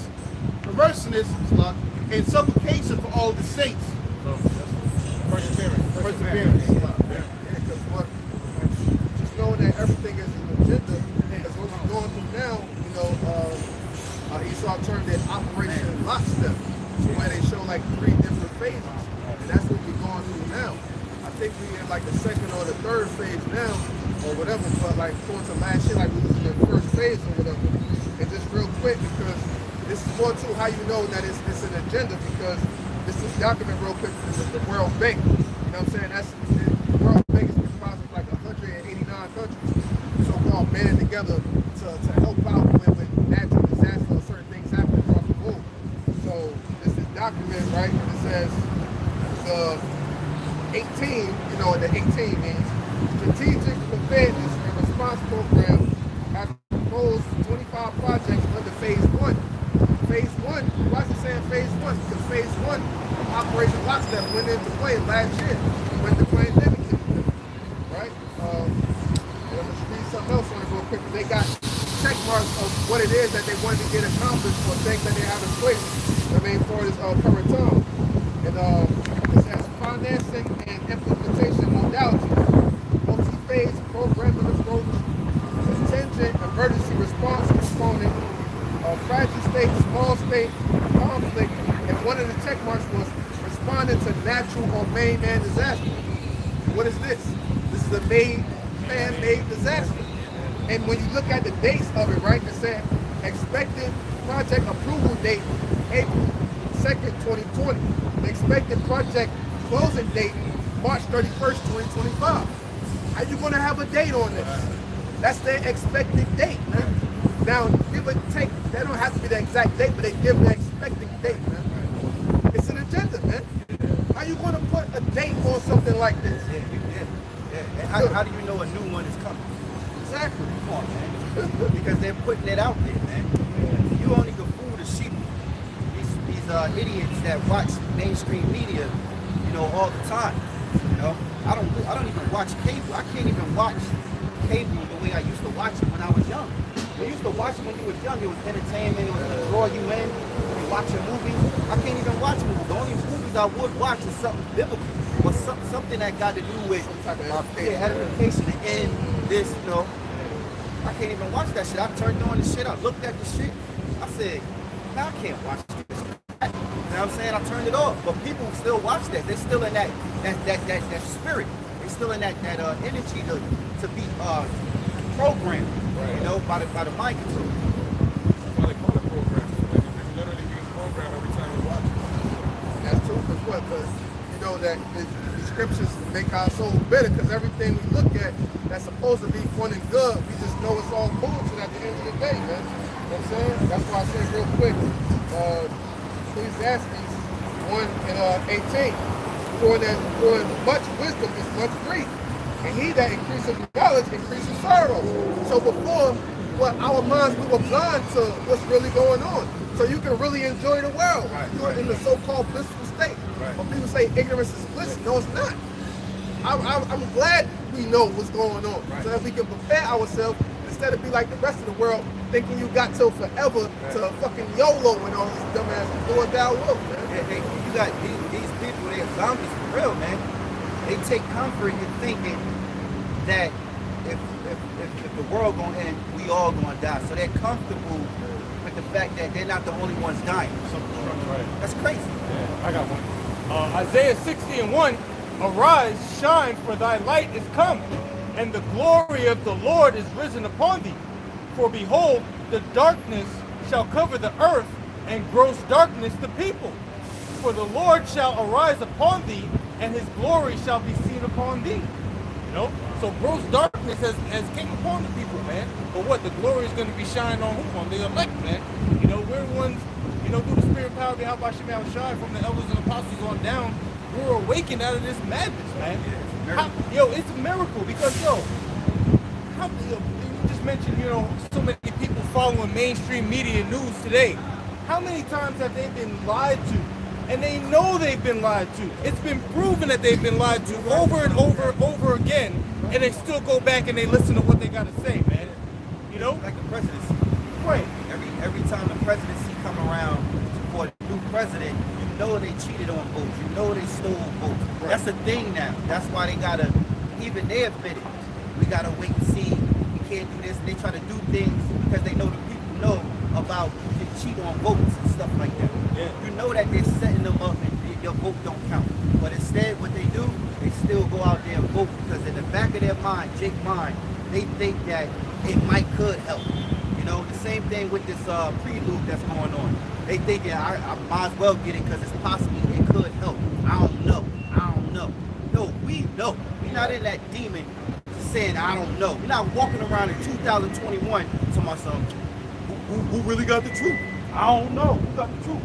No, we know we got the truth. That's right. We know the truth, man. Put it like that. Do you how about shit, how it's shot? But I want to say No. one thing, man. Robert Kennedy, when he was alive, he gave me a gift. I can't even Just understand pull what it down you're a little bit. Robert Kennedy gave me a gift that was probably not worth more than $2 or $3. I went to school in New York in the village, right? I went through a lot of racism with we call white people. Right. A lot. But you know what? It made me a better person today. Because I see what I went through. You know? Yeah. I thank God for everything. Right. Yeah. And you gotta move accordingly to your experiences. course. You know, you can't just experiencing everything that you went through. You can't just go back and be like, yo, I trust white people again. You know how they are. 7 blacks in the whole school. 7 blacks. I went to school in the village. Yeah. 7 blacks. My father thought because he worked for transit that, you know, he was going to be able to get that job. It didn't work that way. But you know what? I thank God for everything. Yeah. Every time I went to bed, I cried. Wow. Dealing with white people. You know, there's answers to that in the book, in the Bible. It talks about that there's a separation between us and them. That's why we're not meant to be together. We're not meant to mesh. We're not meant to be going to the same school. We're not meant to be marrying their daughters and their daughters marrying our sons. That's why there's a division in the Lord. It's a separation according to the Bible. But according to Babylon the Great, America, they'll tell you that, you know, we're all equal, that everybody come together, but that's the Tower of Babel spirit. That's racism. That's the way white people think. You are a better race Exactly. than they are. That's in the scripture. That's Hey, look, Got you the know, precept right here? we was in a better, according to black people today, we was in a better case when we were segregated. We was better off when we were segregated than we being together. When we had our, back then, before when Martin Luther King was talking about coming together and white people accepting us, we had our own buses, we had our own cities, our own schools. Yeah. And now look at Jake now. Now you in their schools, and now you're at the bottom of the totem pole. You know? And you know what? I remember, I didn't meet Martin Luther King, but I met John F. Kennedy, right? He gave me a gift. Maybe it wasn't worth $2 or $3, but it was a thought that later on had to teacher, right? That she brought him over to the school, and she was fighting 2 weeks. 2 weeks. I don't forget those things. Hey, And I thank God for everything. right, hey, that's hey, thank the Lord. But this the thing too. With our people, you know, we felt this because we went through that. My fathers, grandfathers, we all went through that racism. Some More form of than 400 racism. years ago. Yeah, we already went through it. But now it's like our people come to this position of what they were complacent. But what's that? What was calling that when the woman they accepted the Stockholm compassion? Damn it. It's like a Stockholm syndrome. Yeah, our people become, you know, thinking that, thinking that separation is no good or we shouldn't be racist. But look, the truth of the matter is our Heavenly Father is racist because He divided the nations. He never made it for us to be together, all right, with the other nations. You know what I'm saying? So that's why that happened. But I know Jake now today, they feel like when they hear us teach, they'll call us racist. They be like, y'all know better than them. No, we are better than them. You just missed the Smarter. school. You guys are smarter, and you guys know better. Right. They're just racist because that's what you're dealing with. Right. White people that want to be racist. Right. Hey, I'm gonna read the scripture based on what the brother just said. Deuteronomy 32:8. When the Most High divided to the nations their inheritance, He separated the sons of Adam. Because what? Everybody came from Adam. But what? The Lord divided the nations and He separated. The Lord's a separatist. Okay? So it says, He set the bounds of the people. He set the bounds of the people according to the number of the children of Israel. For the Lord's portion is His people. Jacob is the lot of His inheritance. I thank God for all you guys here. I thank God. Tell me. Yeah. I thank God. I thank God. Look up online. You know how to work YouTube. You can look up Ray Millstone, and you know You have to know who you are. That's the whole thing of why we're out here. Who's in charge? I'll take it. I thank God for Hey, everything. you heard, brother? You can take anything with you is the fact that you're an Israelite, you know? Right, I brother? always thank God. All right, brother. Be good. I thank God. This is Romans chapter 9, verse 11. For the children being not yet born, neither have done any good or evil, that the purpose of Yahweh, according to election, might stand. Right. Everybody got to play that. A lot of this is going to make it. You know? It doesn't have, the Lord just said that. For the children being not yet born, neither have done any good or evil, that the purpose of Yahweh, according to election, might stand. Right, he elected our people, okay, and then everybody else is with one lump to honor and another lump to dishonor. So everybody's playing out their role in the earth today, you know, to this day, you know. And it's not, you know, and then, like I said, when people get that whole thing with Christianity, and again, like I was talking to the brother, our people show so much compassion towards the other nations. You know what I'm saying? But but the scripture, the curse that's upon us in Deuteronomy speaks about us having an equal eye towards your brother, man. So you people coming up here talking about us being racist, wait a minute though. You people are a bunch of hypocrites though, man. Because here it is though, you ready to blow away your next door neighbor, okay, for some pettiness, okay? But then when we come out of the scriptures and say that we're supposed to be for our people, everybody else is for their people, but you call them racist? No, you know. See, Christianity has made your brain into mush, okay, and make some hatred and putting the people on a pedestal and downing your own self, man. Yeah, indoctrination, uncritically accepting a set of beliefs. That's what indoctrination is. And our people have no critical thought whatsoever when it comes to these scriptures. They'll even, these so-called Christians will read the Lord's Prayer. They'll say, on earth as it is in heaven, thy will be done. The will of the Heavenly Father we're reading is according to election. According to election for his people to rule. So you people are saying, for thy will be done. Well, that's the will of the Lord. So when you're against it, when you're against the congregation, the house of David coming back together, which are the righteous rulers of this planet, you're an antichrist. You literally are against the anointing. You're against the Heavenly Father himself, because his will is according to election for Israel to rule, which is a more pure people. Right, and then when we tell them that they're special people, they don't want to accept that because why? Because Christianity has took their minds, man, to think that when we actually read the scriptures, though, they're offended by it, man. They're offended by it when we read the scriptures, man. This is how we know that they don't understand the scriptures, man. And I understand that the church and Christianity has nothing to do with the Bible. You know what I'm saying? So we out here teaching our people through these holy scriptures, man, of who they are, man, and what the will of the Heavenly Father is, man. Yeah, and with Christianity too, with Jake, the thing with Christianity is they believe that the Lord, who the world ignorantly calls Jesus Christ, is so-called white man. So they believe that the Israelites are these Edomites out here today, and they're the Gentiles. So when you tell them that, they feel like they're getting cut off. So like Christianity got them all the way messed up, man. But a quick point, what the brother was mentioning about racism and stuff like that, and people, you're racist, this, that, and the third. When the shit hits the fan, people's true colors are going to show up, and they're going to show what they really are about. And I got scripture to back that up. Isaiah chapter 13, verse 14. And it shall be as the chase road, and as the sheep that no man taketh up. So when you're caught in that deer in the headlights moment, all right, you're going to revert to who your true intentions are. What people say right now in their beliefs, all right, it pales in comparison to what's going to actually happen in that day of trouble, right? It says, they shall every man turn to his own people and flee everyone into his own land. Like imagine when you go to prison. You know, you're in a situation where you're in prison. I ain't never been in prison, brothers ain't never been in prison. But you know, you watch it on TV. You know, somebody walks into prison. Let's say you a so-called Negro male. You look over here, you got a whole bunch of so-called white people in one section. You got a whole bunch of Latinos in this section. You got a whole bunch of black people, so-called black people in this section.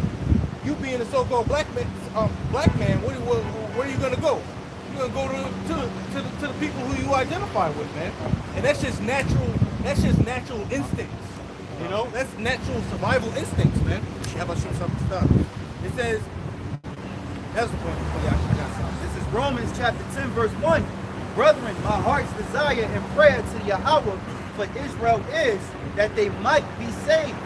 For I bear them record that they have a zeal of God, but not according to knowledge. And like the brother's getting into, that's the problem. All right, when we teach the word, they come at us, you know, because of their filled, they've been, like the brother said, they've been warped, you know, in their mind with that Christianity, and they call us racist. And they say, well, we're no better than the KKK. You know, they try to put all this demonization on us. But really, it's you not having the knowledge of the Lord. All right? Because if you understood the scriptures, you will realize that the God of the Bible is the God of the Israelites. And he's always been for those people, not for the whole world. And that's the Christianity stumbling block that they throw in there to make you think that God is all love.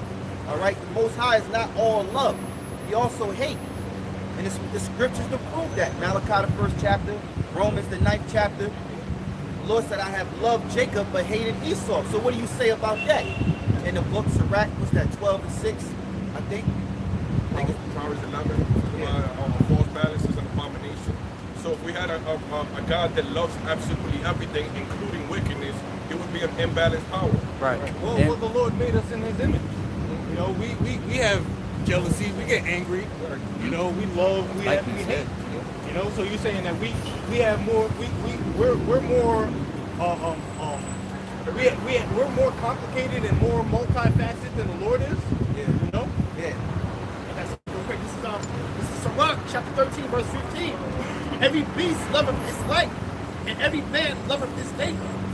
All flesh the sword is according to kind, and a man will flee for his life. Woo! It's not you know, the same thing like I said when these two girls when they go to jail.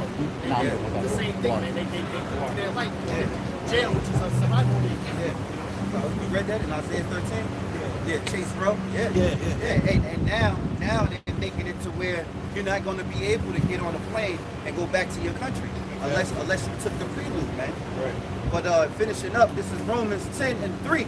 For they being ignorant of God's righteousness and going about to establish their own righteousness, have not submitted themselves unto the righteousness of Yahweh.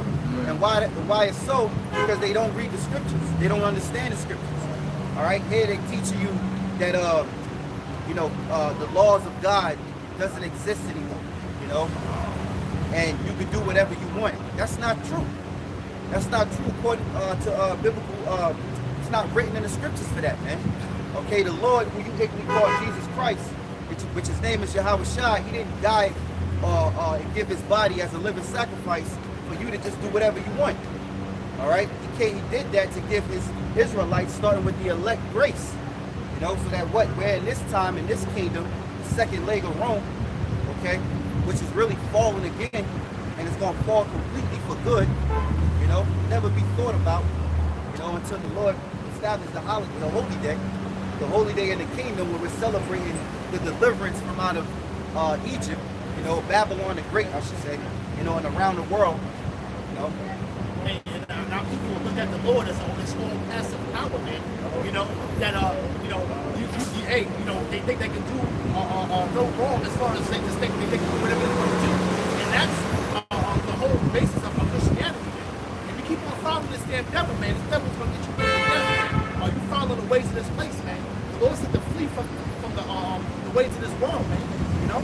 Real quick, brother mentioned Christianity believes that the laws statutes and commandments are done away with. In the book of Revelation, the very last chapter of the book, okay, it says it right here, verse 14 of Revelation 22 and 14. Blessed are they that do his commandments, that they may have right to the tree of life and may enter in through the gates of the city. That's in the last chapter. It's in the last chapter of the book. Proving that was a philosophy taught to them by Satan. That whole day you can do whatever you want, because the scriptures say that the way that the ruler is, so will be the people. So since the rulers are heathens, godless heathens, beasts, lawless, so are the people. So literally, that was portrayed by the Edomites of the earth, the elites, that they placed themselves as the image of the Most High, and then they perpetrated that lie that you could pretty much do as thou wilt. And that's the vibration that the whole world is under. That's why the indignation of the Lord is going to come upon this place. So Luke chapter 6, verse 46 says, "And why call ye me Lord, Lord, and do not the things which I say?" So like when you go to pray to the Lord, he's not trying to hear it, man. You know, because he's not even taking you serious because you're not really taking him serious. You think that you can just do whatever you want, pray to the Lord, and he's gonna accept you, right? And grant your prayers. But in Isaiah the 1st chapter, it says, "Come and wash you, make you clean, put away the evil of your doings. Come now, let us reason together." So when you sitting here praying to the Lord, and so many people say that shit, bro, like throw up prayers for such and such. Oh, I need to pray for this. Look, the Lord's not hearing you, man. Especially if you're a heathen, you automatically X'd out, man. So I read again. It says, "And why call ye me Lord, Lord, and do not the things which I say?" Yeah.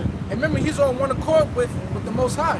So everything the Most High said is according to what Yahweh Shai said. So you got a lot of people that they still eat whatever they want. You know, shrimp oodles and noodles, man. Right? Pork roast, and then they go to pray thinking that the Lord is hearing them. And he's absolutely not, man. And at the same time say that you love him. You're like, oh, I love me the Lord. You know what I mean? But what does it say? 1 John chapter 5, verse 3. "For this is the love of the Most High, that we keep his commandments, and his commandments are not grievous." You know? So if you love the Lord, even women in this time and day and age right now today can tell you that love is an action and not just a word, man. Yeah. If I'm sitting there and I'm beating the shit out of my wife all day and messing around, popping up women in front of which is, you know, that's another topic. But I'm constantly disrespecting her, and I just turn around and tell her I love her. She you know, who would stick around for that, man? Love is an action, man, and the love is and the Lord is the same like that. Yeah, I think the brother out there in Baltimore, he brought out this quote that says, "Words without actions is manipulation." Yeah, it is. You know? Right.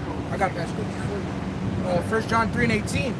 "My little children, let us not love in word, neither in tongue, but in deed and in truth."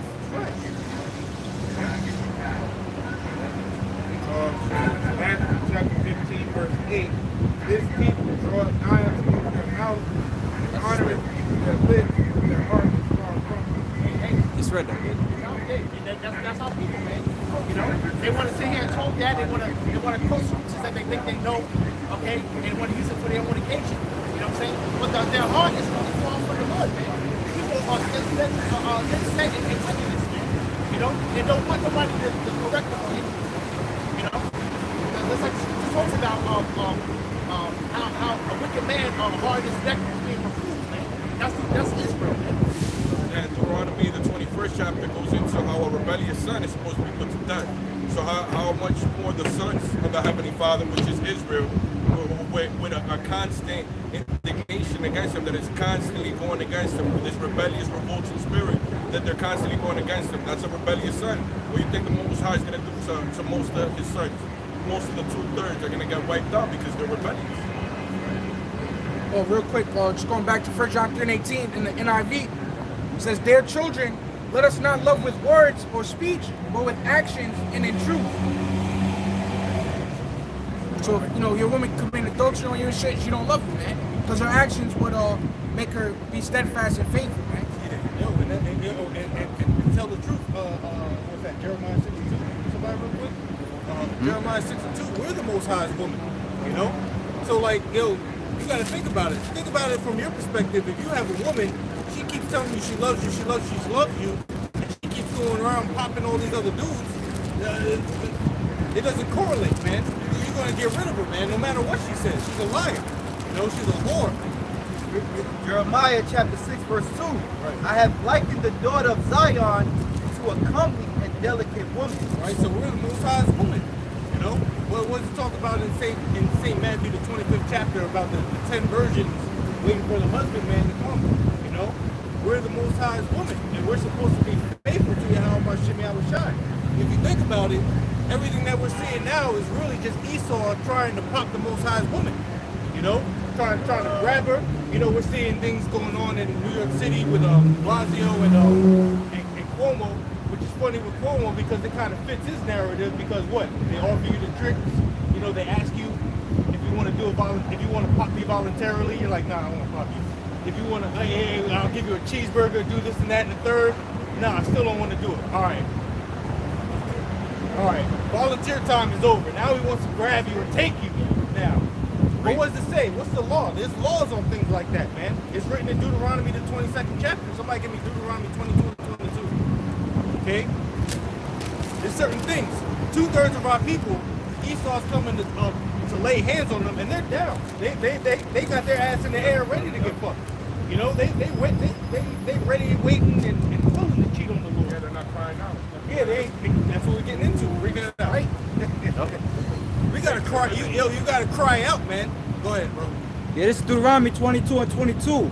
If a man be found lying with a woman married to an husband, then they shall both of them die. Right. Why? Because she was down.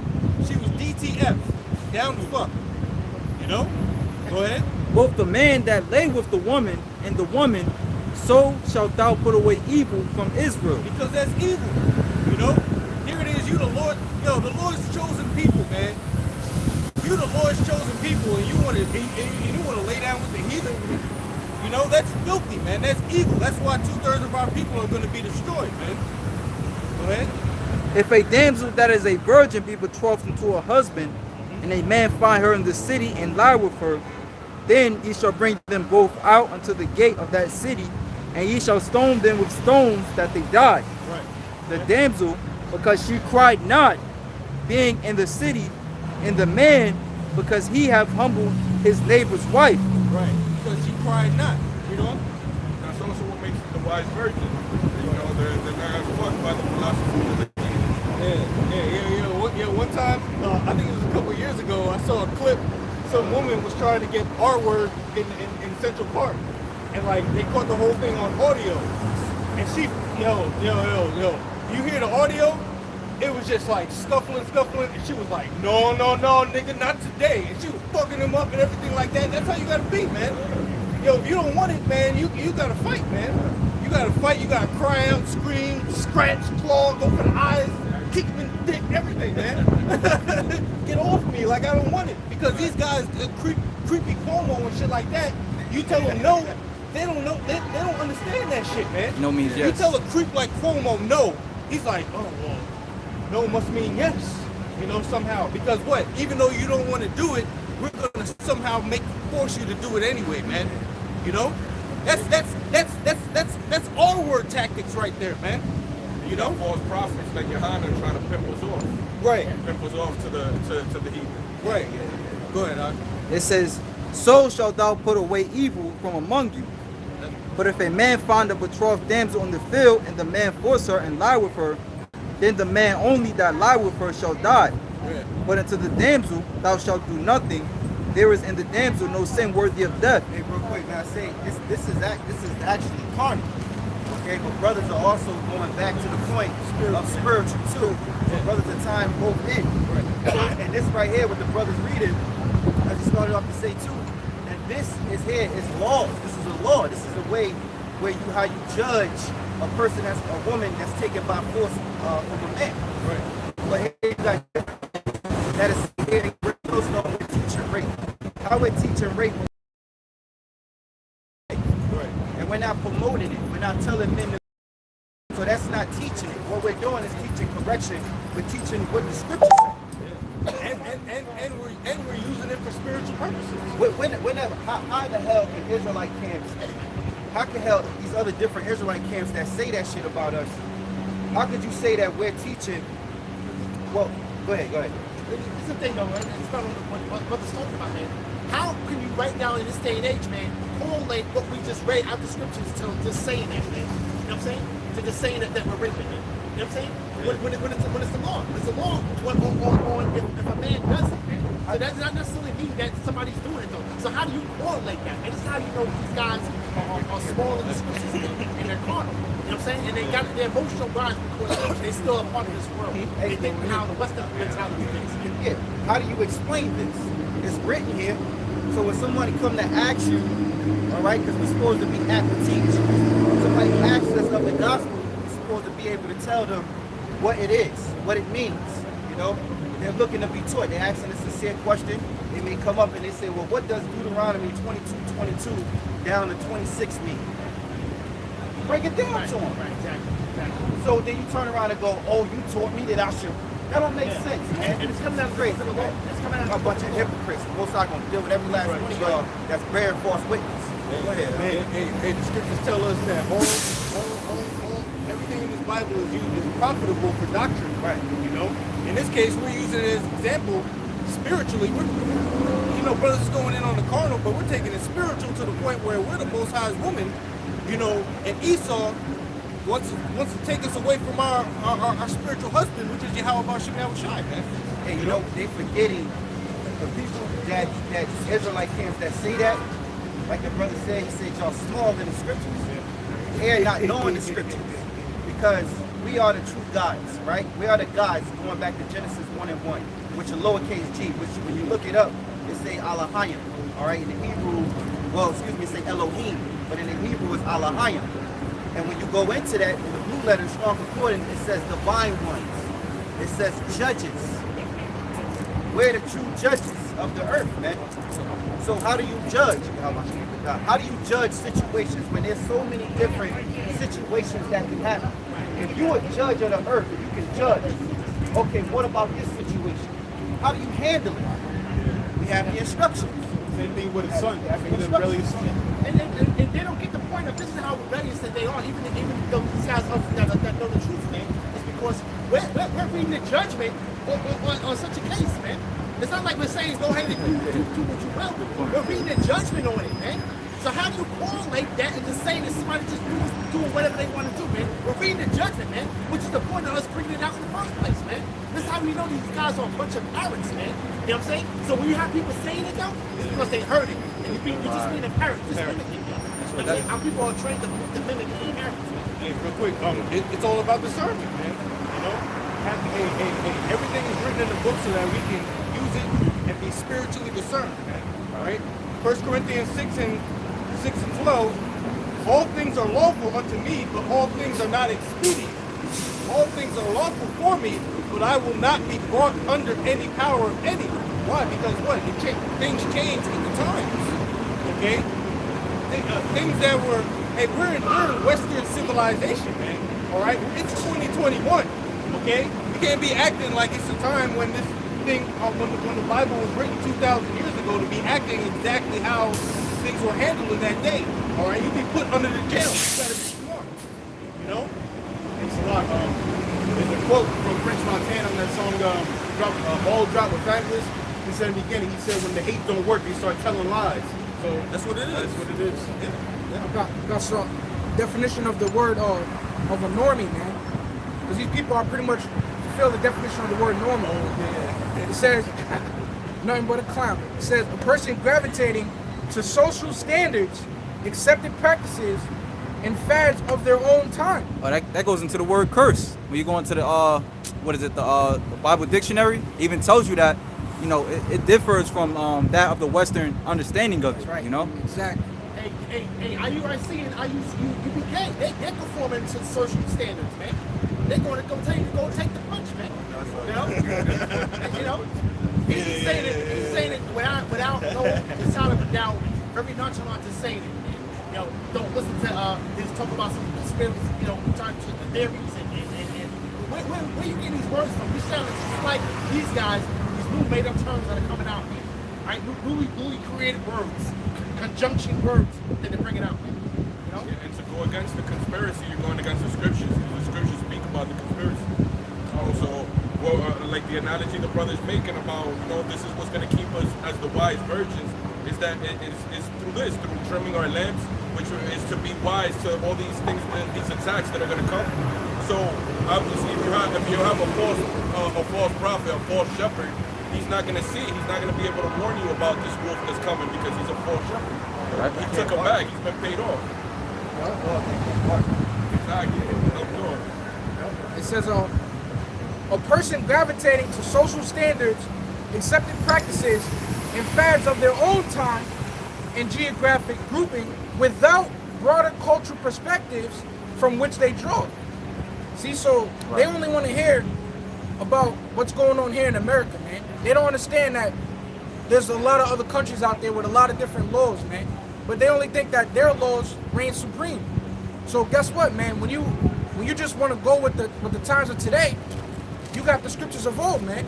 Okay? And the scriptures of old is the absolute law. That's a superior law, man. Because it comes from the Most High. But here it is, them being normies, okay, and only wanting to hear about the fads of today, the way things are going down today. They look at you with the side eye when you don't want to conform with them, man. And that's why it says, normies possess a lack of interest in ideas not easily accessible or being outside of their society's current range of acceptance. See, so if it's not here, they don't want to hear about it, man. But guess what? You're going to hear about it because these are the laws, statutes, commandments of the Most High. This ain't your earth, man. This is the Most High's earth that He's given to us, man. You know, to Yahweh Shai first and foremost, and us being joint heirs. So it's not your way or the highway, it's the Most High's way of the highway, man. So when we read the ancient laws on how you're supposed to deal, you know, if you got a problem with that, then you got a problem with the Most High. If you got a problem with the Most High, the scriptures say, they that hate me love death, man. So y'all gonna die a grievous death.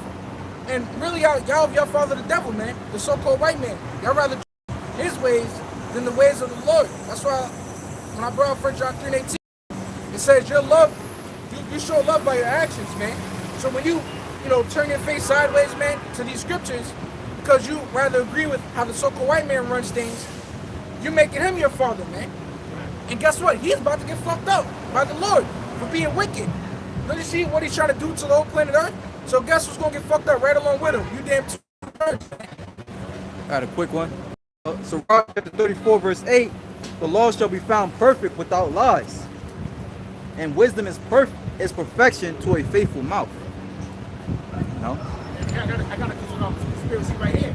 That these guys are trying to say that let's talk about conspiracy. Let's talk about what the scripture says. I want to read a couple of verses. This is on Psalm 64:1, a psalm of David. Hear my voice, O power, in my prayer. Preserve my life from fear of the enemy. So, all right, so we established that we have enemies, right? Hide me from the secret counsel of the wicked, from the insurrection of the workers of iniquity. So it's already telling us a secret counsel already, man. It's already a secret counsel against us, man, right? Who whet their tongue like a sword and bend their bows to shoot their arrows, even bitter words, you know? And hey, me personally, man, I would love to be a fly on the wall, within these people, man. That's speaking about the church of Israel, man.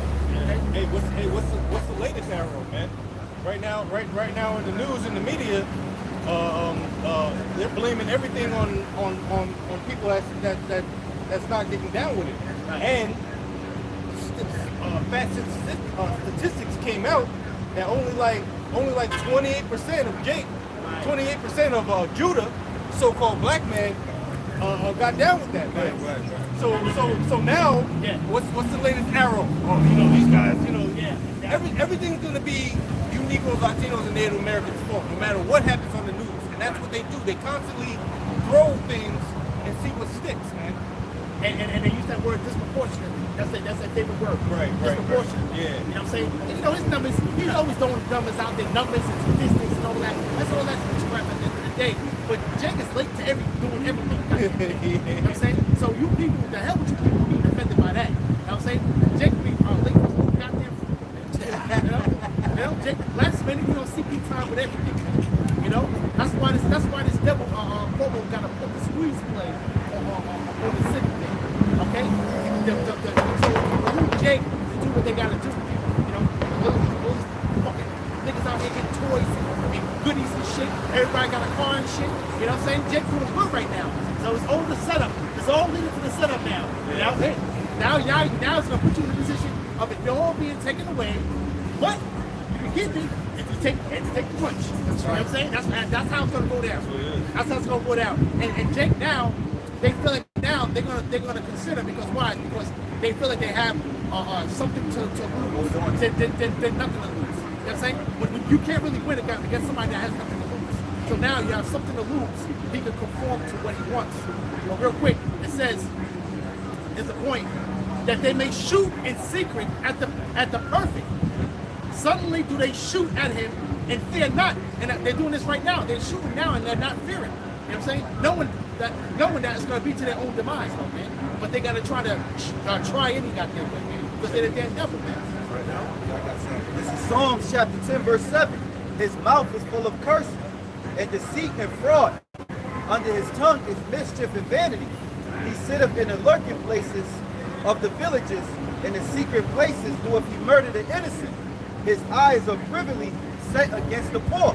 Hey, and that's worldwide, man. This whole Western Hemisphere, he does that, man. Go down to Central and South America, man. I was praying on the people down there, man. You know, all right. They're still digging gold and diamond mines in the Dominican Republic, man. You know, is he not oppressing the people? And like he said, privily set against the poor. So like he has your undivided attention. You know, it's not publicly, it's not an attack on the world, it's privily against the Israelites. Verse 9. He lieth in wait secretly as a lion in his den. He lieth in wait to catch the poor. He do catch the poor when he draweth him into his net. Yeah. He croucheth and humble himself that the poor may fall by his strong one. Hey, and that's what's happening right now. They're humbling themselves right now. You know what I'm saying? Because they try to appease Jake, you know, thinking the justice is being served, and they have to do all these little things, little sidetrack things, you know, justice for that guy that got killed by the cops. They got the whole Juneteenth thing. They try to throw little things out here, Jake think they're getting somewhere, but nah, this guy is moving back the goalposts, man. Yeah. You know, so you ain't never going to that promised land the way you think you're going to get to, man. Okay? That's exactly what it is. Every time you pass it and you think it's a touchdown, you start to move the goal to the other side, to the other end of the field, man. Exactly. You'll be confused. Like thinking you actually cross the goal, you raise your head. Like, What the hell? Motherfucker still trying to tackle. Hold up, over there. Run again. Change the rules. Look at these guys. Look at these guys now. All right, people took two of the mystery punches, and now they're talking about a third one. They gotta take more. Now there's gonna be a 6th one, a 7th one, and an 8th one. All right, it's never gonna stop. Yeah, they're They're saying, working on the Delta one. Right. they're saying it only lasts like 3 months. So Yeah. you gotta pay for a year. They're saying it lasts only like 3 months. Yeah. And the scripture said so he drew them in their net, like, you know, knuckleheads over there, wearing they face stoppers, man. They got drew into the net. You know, now they thinking that the big C is out to get them. Really ain't shit going on, man. Speaking of moving the goalposts, they told you, first of all, y'all, the reason you took it in the first place is because you could take the mask off. And now what? We gotta put it back on again. Look at you, out here looking goofy as hell. Well, you're supposed to be immune, but you can still spread it. Yeah, Come on. Yeah. Super spreader. I think you sent them clips from Yeah, they spread them. what's his name? Michael. Yeah, Michael Rappaport. Yeah. That person told everybody, man, take Oh, this yeah, over, Sean. you know what I mean? Do all that. And then turn around. And he's like, come here to tell me I'm a fucking super spreader? Fuck you, I'm not a super spreader. You know what I'm saying? Yes, you are. you got what's his name from Texas? Slim Thug. Oh yeah. Dr. Thug. Dr. Thug. Yeah. Goofy This niggas. dude talking about something. Thank you, Dr. Thug. This dude, he talking about us, man. He said, y'all bum ass niggas, nobody want to kill y'all. Y'all ain't got no money. Who the fuck want to kill y'all? Just take the shit. Man, listen, if we go back in lockdown, I can't get this bread. That's an advertising. You're gonna do absolutely nothing. You ain't gonna do shit. You're gonna do You gonna be absolutely locked down, nigga. And the thing is, though, man, on when you want to be carnal like this man is, I wish you would try to approach somebody in Texas, tell them about their damn mask, man. You might get a gun to your face, man. Okay? Everybody got a goddamn gun down there. You know what I'm saying? I don't know what you're talking about. Okay, somebody going, what? You got too much to lose, man. I got somebody that got nothing. Jake talks so So much what's shit. who gonna win with that? Okay? And it ain't nothing but a bunch of rebels down there in Texas, man. So you better stay within your city limits, nigga. Okay? You're trying to go out there and talking anything else, man. Okay? All right? Those guys out there, that place is about to secede from this damn country, man. Okay? Because all of these rebels down there, they ain't with them nothing that this man's trying to speak, man. There ain't no time for this, man. So you in the wrong part of the country talking that madness. This is Luke chapter 6, verse 24. But woe unto you that are rich, for ye have received your constellation. Woe unto you that are full, for ye shall hunger. Woe unto you said last now, but ye shall mourn and weep. Hey, you saw that Edomite? Oh, you got it? Yeah. Hey, play video. He said, before you get a stick, he said, before I get a stick, you get a stick. But you know what he say? He's like, boom, boom, boom, boom, boom. Before I get one, you get one. He said, you get the shot before I get the shot. He still ain't playing. Brown boy. Well, it was said that videos I saw, I can't reference every video, but it was a few videos, it was talking about the setup. Like basically, all this stuff is being done.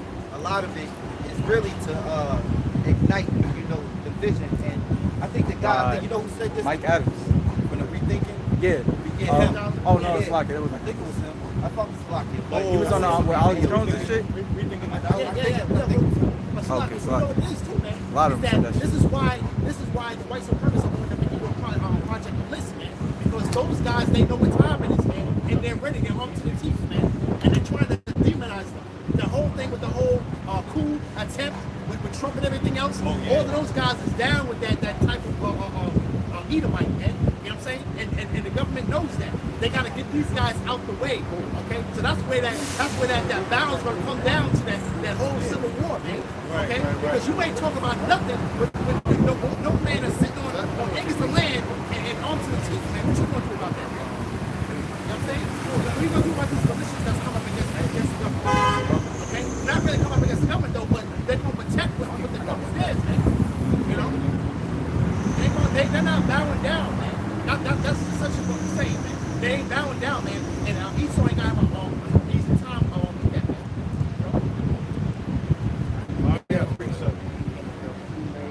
Going back to just reading.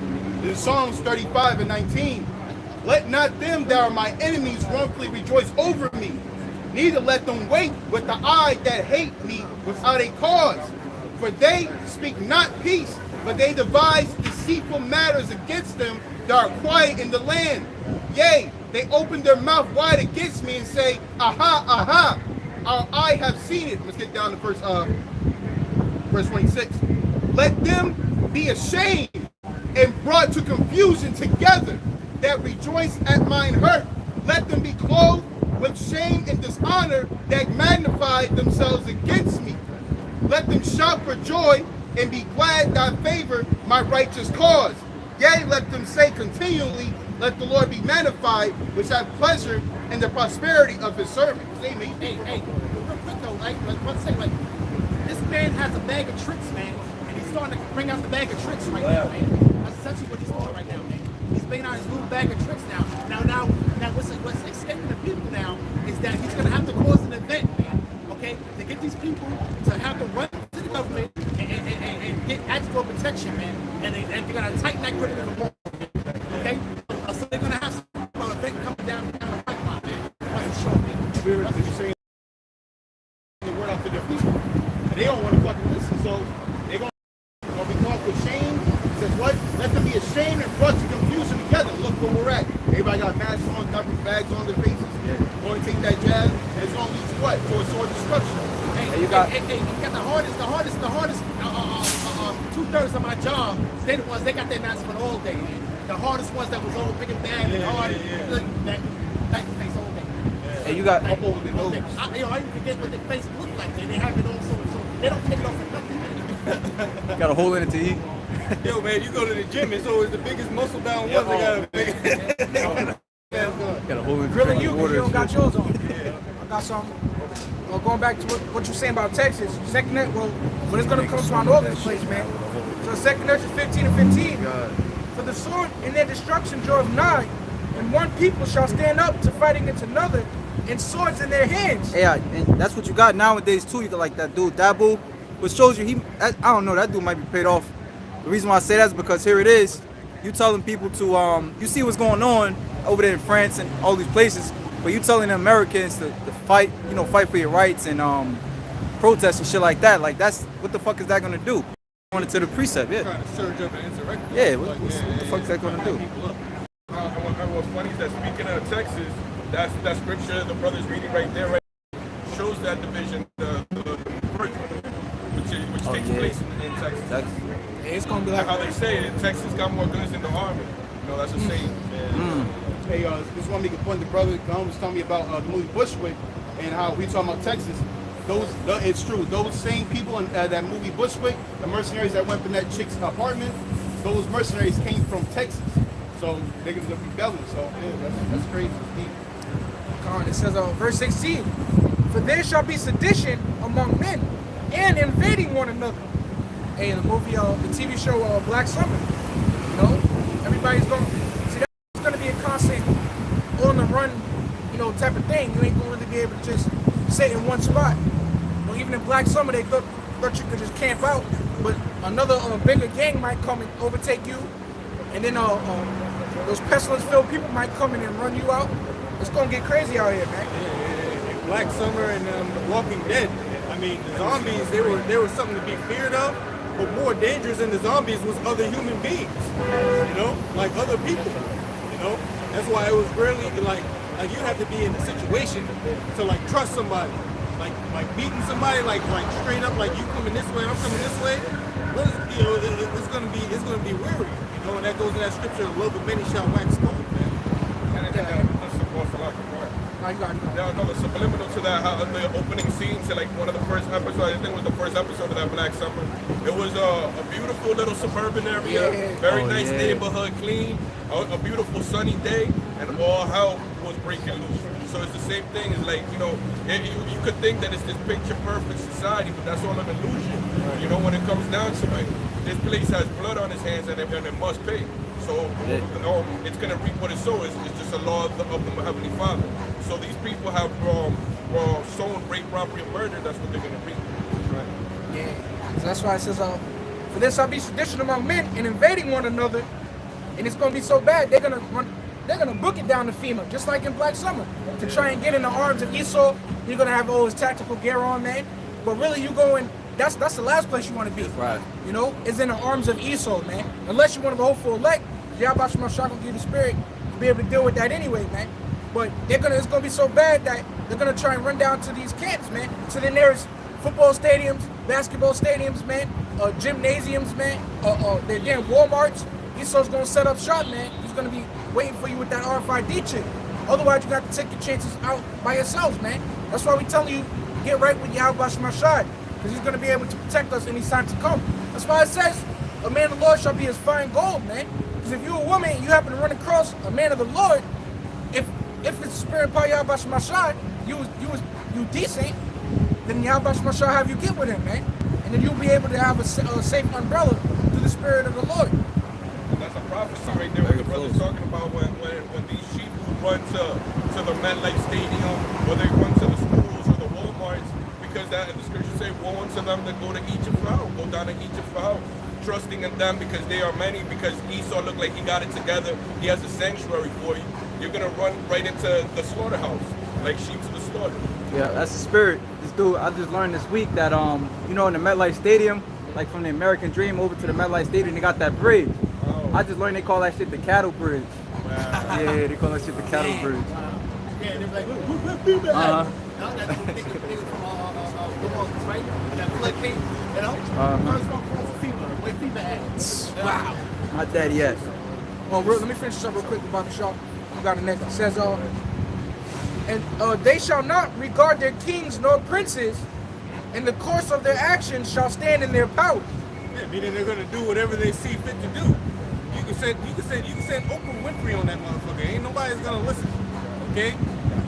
Donald Trump, anybody on the TV, everybody's chill, slow down. It's not gonna happen, man. The course of their actions are gonna be set forth, man. Roughly paraphrase. And that's up real quick. This is 1 Thessalonians chapter 5, verse 2. For yourselves know perfectly that the day of the Lord cometh as a thief in the night. And we already know that, man. We know that the Lord is making his return, man. We know that the Lord is causing all of these divisions and skirmishes and war and the plagues that are coming upon this place. We know that the Lord is bringing that upon it, right?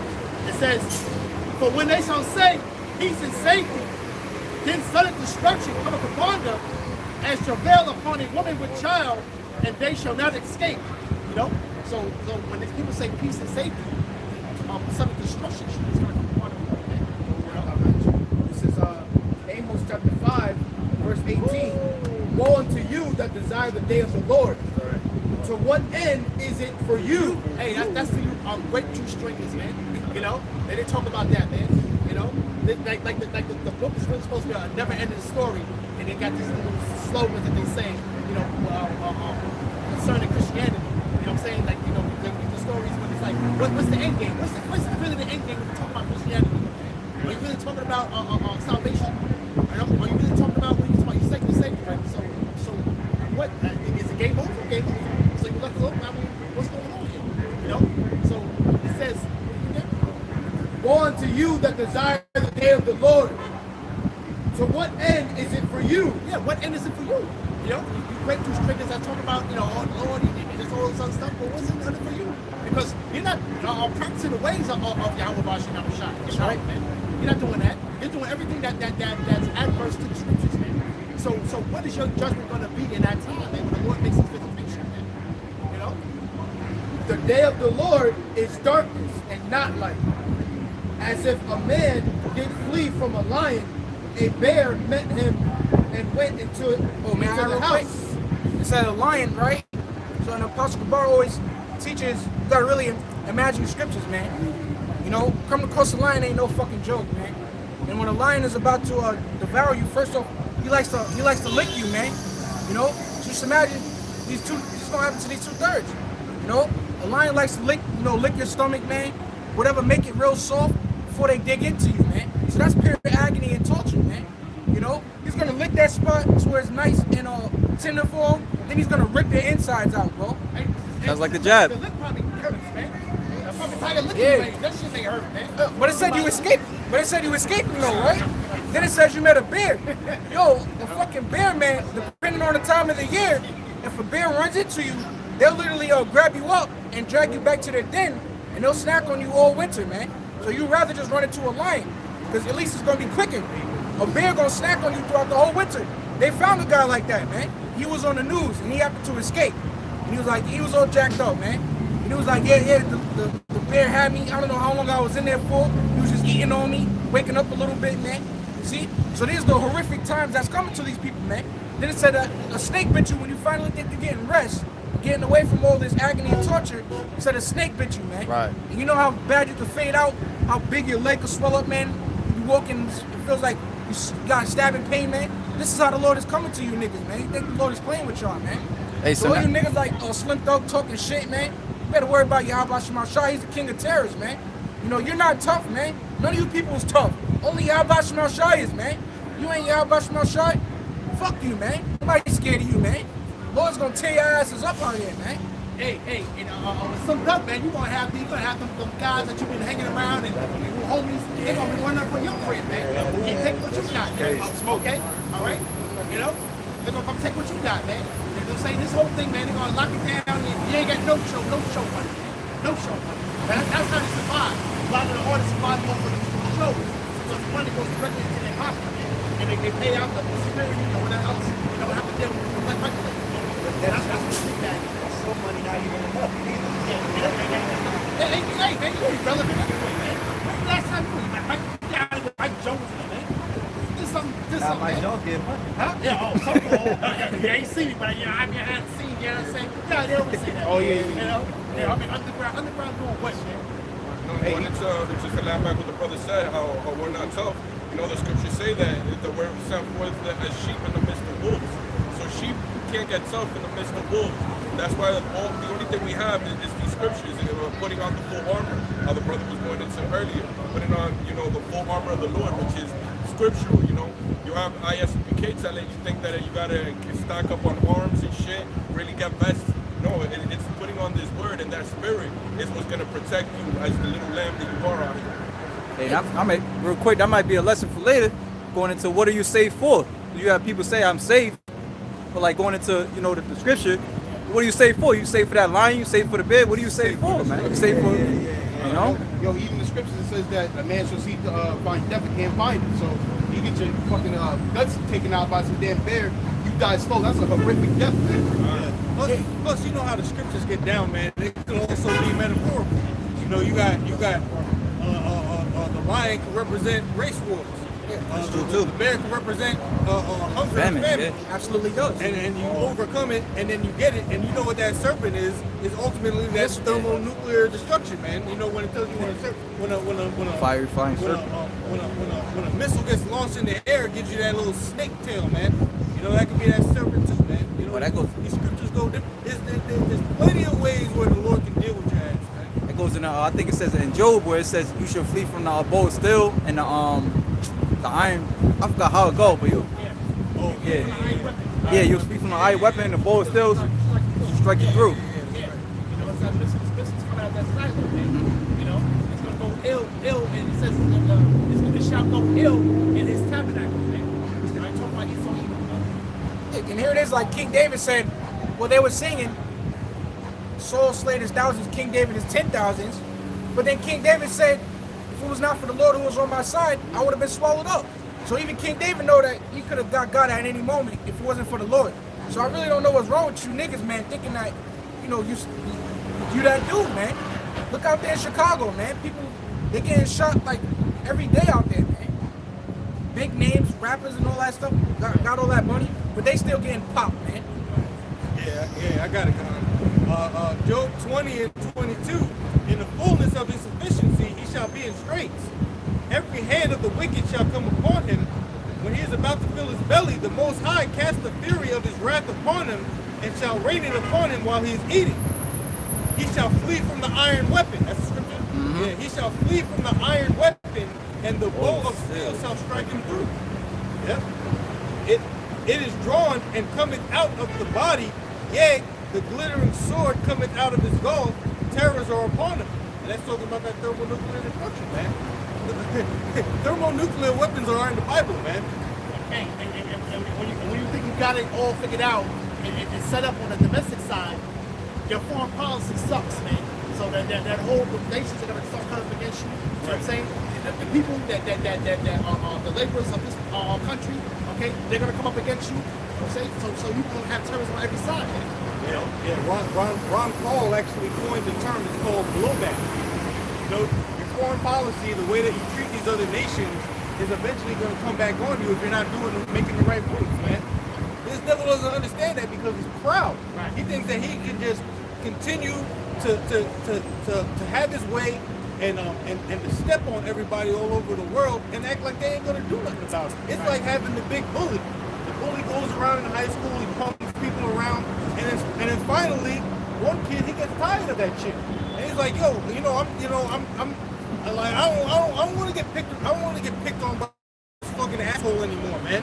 And what does he do? He turns around and he knocks that nigga in his face, man. Okay. And then what happened? Now you ain't a bully no more, man. You know, from different strokes. It's the gooch. You know? Well, you know what though? I look at it as spiritual when we talk about Russia and the bloodshed between Russia and Cuba. I look at it as spiritual, man, because Russia is not part of that beast, man. But you guys like to say, Russia is not part of that beast. And then when you look at that Cuba's the only country out of where our people, the main bulk of our people, the tribes, is under a communist rule.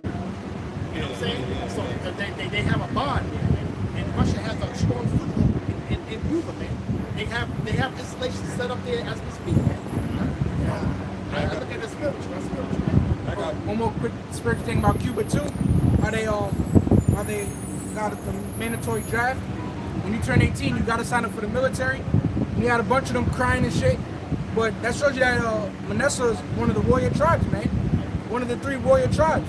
So now in today's day and age, you have to join their military. You gotta be like a warrior when you live amongst Cuba, man. That going to show you that they're one of the 3 warrior tribes. They was crying and shit. They wasn't trying to hear that. You getting your ass out there to war, man. This is Joel chapter 3, verse 9. Proclaim ye this among the Gentiles, prepare war. Wake up the mighty men. Let all the men of war draw near. Let them come up. Beat your plowshares into swords and your pruning hooks into spears. Let the weak say, I am strong. You know? So these small countries, you know, not small. I mean, you got countries like Iran, things like that.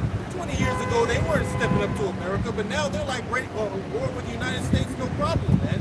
You got Cuba arming up, getting ready. Everybody's getting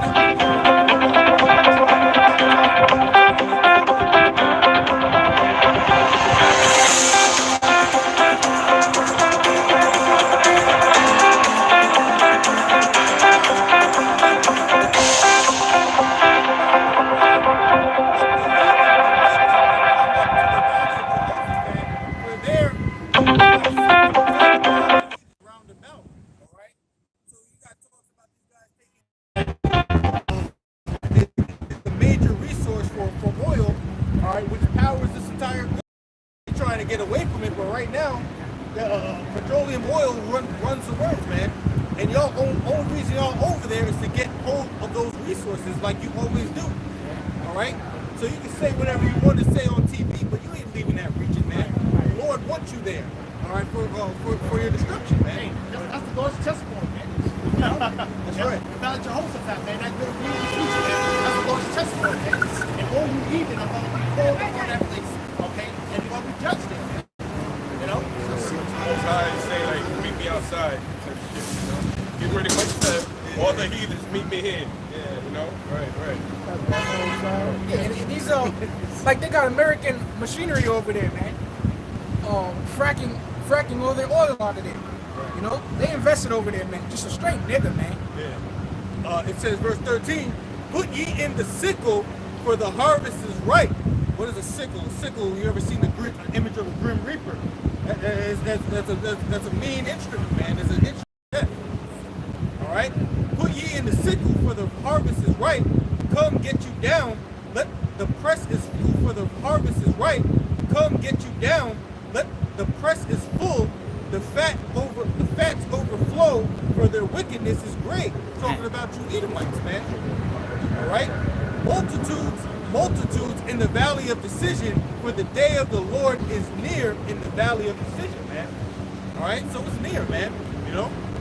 Yeah, like these guys even know that it's here, man. Like the rich billionaires, that's why they're buying bunkers.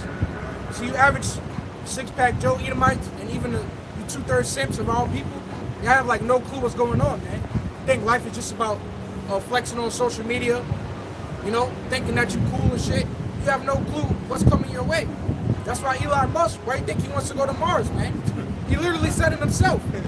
He said that that you don't see the Earth getting too much further with the way things is going, and he thinks that humanity is going to be wiped out. So he wants to head to Mars with a certain number of human beings so that they can populate there, the shoulder 100, man. And then after a certain while, they're going to be looking at the Earth, then they're going to try and return down, man. You know, but that's not what's going to happen. Okay, he's in a trick bag himself. All right, but even that just goes to show that even he knows these rich billionaire elites, they know what's coming, man. But you then peons don't. I got a scripture on that, because as King David said, this is Psalms 139 and verse 7. Whither shall I go from thy spirit? Or whither shall I flee from thy presence? If I ascend up into heaven, thou art there. If I make my bed in hell, behold, thou art there. So, you know, they got the bunkers up in the space, down in the earth, proving that hell is just, you know, down to the earth, portion down to the underworld, as they say. The Most High is there. You can't hide from it.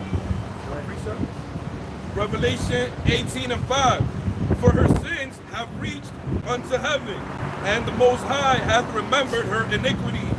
Reward her even as she rewarded you, and double unto her, double according to her works. In the cup which she hath filled, fill to her double. That's a hell of a He bill said of that pay. 3 times. That's a hell of a bill of pay, man. You at a hotel, you 3 scoops. wrecking the room and everything, and you thinking everything's all good until the bill shows up, man.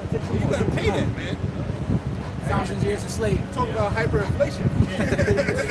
It's up, man. Yeah, because if the Lord's chosen, how the apostles always going to, if the Lord's chosen weren't able to get out of this. You know, his anointed, his chosen nation. How much more the heathen, the basis of men, the ones that's the most detestable, the one that has committed the only unforgivable sin of the blasphemy of the Holy Spirit, trying to claim to be the Most High.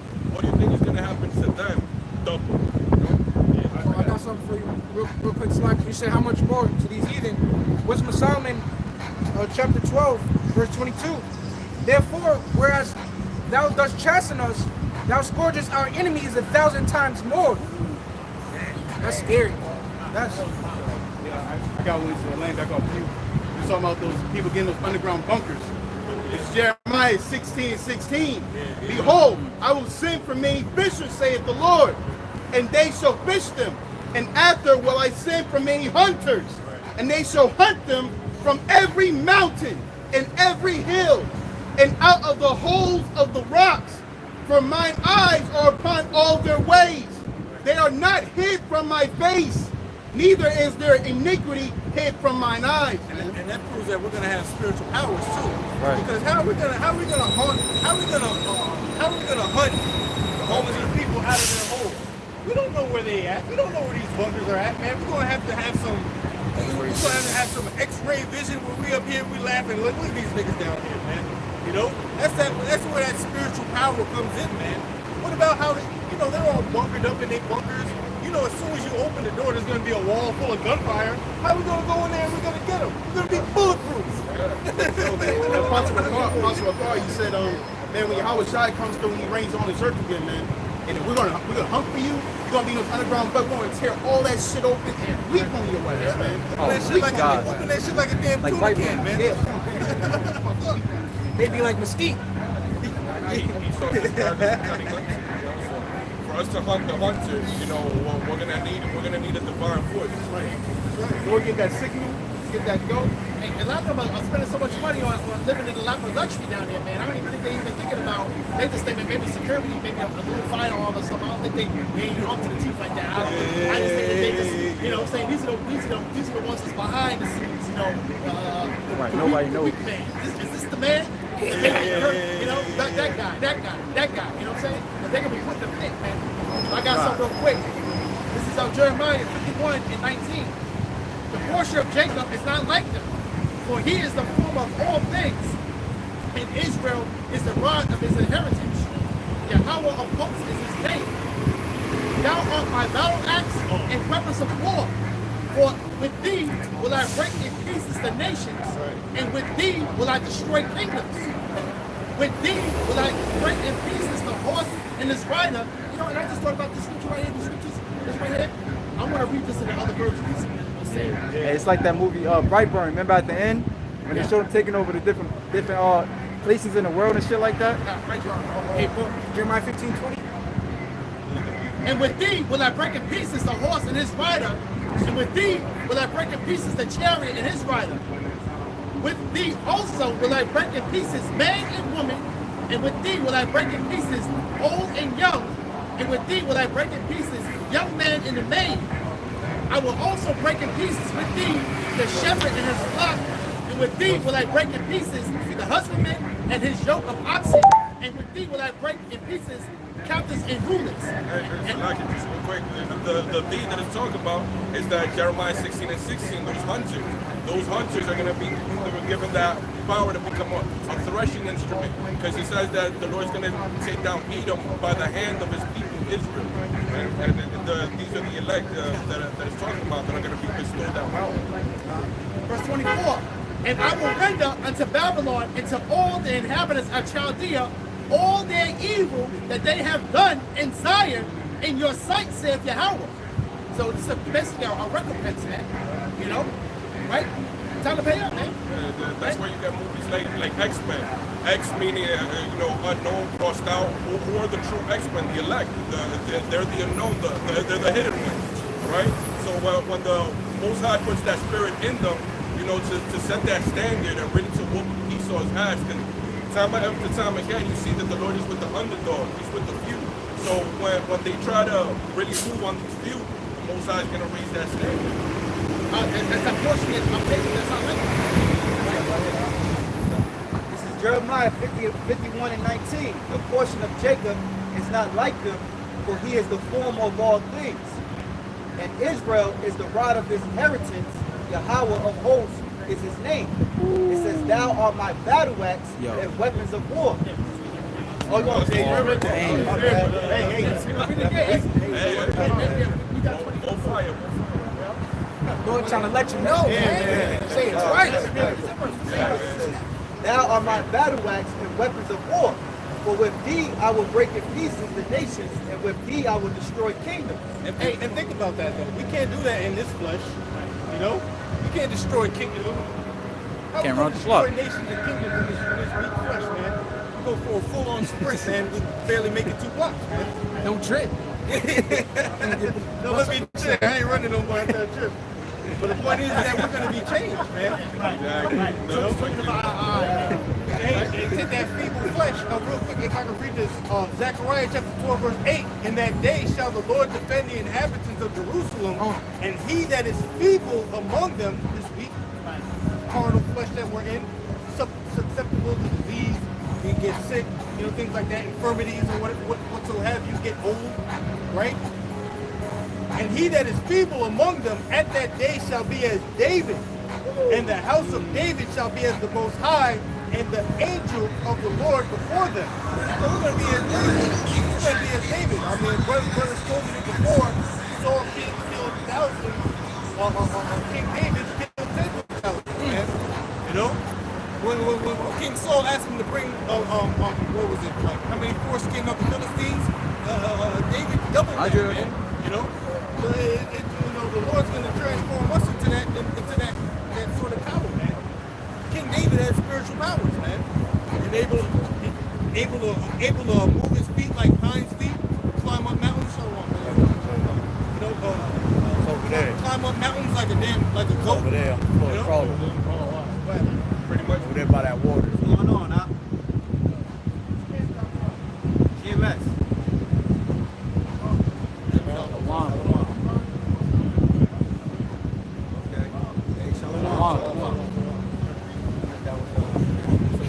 Yeah, right? That was it.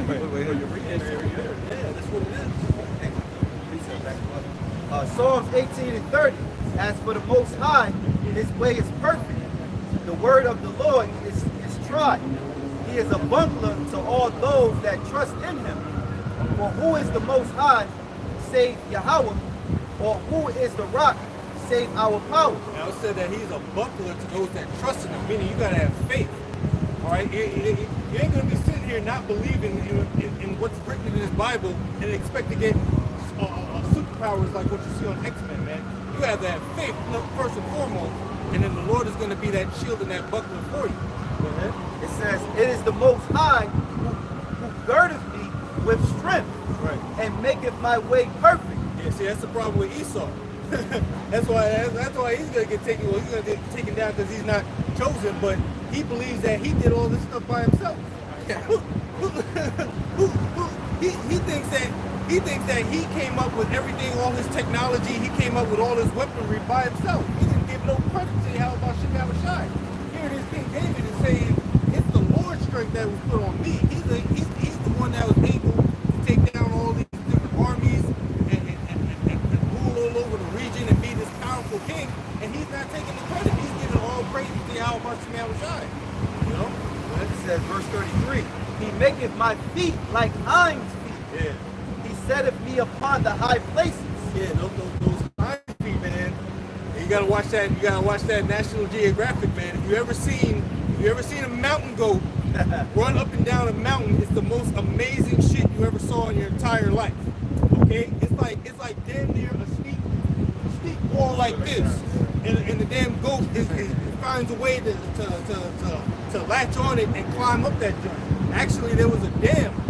There was a dam where mountain goats actually climb up to get the salt that like leaks out the thing. You saw that? Yeah, It's literally what it's called. right. It's literally like a dam. Like if you see a dam, how steep a dam is, that goat is able to make its way up like hundreds and hundreds of feet, man. It's literally like the Camp Lord, but it got small little bridges in each piece where they barely cling on. I say this like 2 weeks Where ago. they can Yeah, I barely forgot what it's climb called. that jump. So imagine a man having that kind of strength and agility, you know, to be agile. Like that's something that you can't be taught something like that. You have to be. That's a gift from the Lord, man. All these Olympics, you got the Olympics going on. You got people doing all this amazing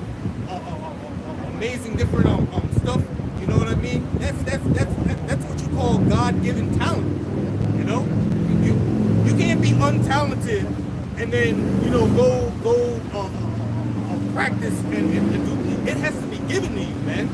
You know? He was probably like Assassin's Creed, man. Right. Just non-stop running and just climbing mad shit up on top Yeah. of roofs. You know what That's I mean? true. Cause like when you're in a situation like when you're gonna be running and moving, you're just gonna be moving off of the spirit. Right. You know what I'm saying? Like fighters or whatever. You can have a good fighter, but like you said, it's the difference between a good fighter and like Char always said, you can't teach instincts. It's just in you, you know? Yeah. And I'm not saying that somebody can't be a good fighter if they start fighting at 29 years old, but really the best boxers in the world started that jump. They had gloves in their hand when they was 2 years old. Yeah. They damn near came out the womb with boxing gloves on, man. You know, so it was it's what you call a God-given talent, man. Yeah, that mind way out of swift. Yeah. This is verse 34. He teacheth my hands to war, so that a bow of steel is broken by my arm. Now imagine having the strength to where a bow of steel breaks on your forearm, man. Okay? That's like, that's more than the strength of 10 men. You know? To be able to bend metal against your arm, man. You know? We don't have that strength now. Okay? But it will be given to us through the spirit and power of the Almighty, Lord willing, if we be those men. We're going to be as David. The scripture that we read, he said that we're going to be as David in that day, man. Showing that a wise man pays homage to the power. So King David was great because the Heavenly Father, he was beloved by the Heavenly Father. So you even had Pharaoh and his bride, that when he got fucked up, he pretty much said, bless me also, tell your God to bless me also. But Esau, it's just not in him to even form his lips to say that shit. That's why the Most High is really going to destroy him. That Egypt did, what happened in Egypt is going to be like a shadow compared to what's going to happen in Esau. That's why we're going to have that high holy day like brothers was going into. Because this is what's really going to be a monument that we're always going to look back to the destruction of Babylon the Great. Verse 35. Thou hast also given me the shield of thy salvation, and thy right hand have holden me. And thy right hand have holden me up, and thy gentleness have made me great. Yeah, the Lord's right hand is holding us up. Who's the right hand of the Lord? Yahweh Shai. So, Deuteronomy chapter 32, verse 39. Oh, that they were wise, that they understood this, that they would consider their latter end. How should one chase 1,000, and two put 10,000 to flight? Wow. Except their rock had sold them, and the Lord had shut them up. For their rock is not as our rock, even our enemies themselves being judges. That's right. One man chasing 1,000, man. And it all starts at the foundation, the rock, which is Yahweh Shai, man. You know? You got guys talking about Yahweh Shai is to be worshipped, man. You bugging, bro. You bugging. He is the intercessor and the mediator between us and Yahweh, man. You know? Hey, how you gonna cut out the mediator, man? How you gonna go to court without a lawyer, man? You know? It's like, Yahweh Shai crack those clouds. You think you gonna stand next to him? you think you're gonna be that confident to stand next to him and be like, Shalom, what's going on, bro? These dudes are crazy. To say you're not to worship Yahweh Shai, you are bugged the hell out. He about to come in the glorious of his apparel, man. All right, with the mighty angels back in the heavens to save us. To save us, Lord willing, to be those men. And you mean to tell me you're gonna be like, Shalom, big bro, what's going on? And walk off. They're trying to pass by Yahweh Shai into Yahweh, man. But essentially, man, they're losing my order, man. The oil is leaking, man. So you're not gonna say, I'm the high priest. He gonna tell you, Zakari gonna tell you how Shai, he the high priest. Hey, this is going into the five foolish virgins, man. The guys that's following these guys, in that time, man, they're gonna eat that oil, man, and they ain't gonna have nothing for them, man. They're leaking that oil, man, they're leaking, man. The wisdom and knowledge of understanding the truth is escaping, man. Slowly but surely, man. There's those scriptures, even with IGBK, when they talk about John wasn't in the truth. You know what I'm saying?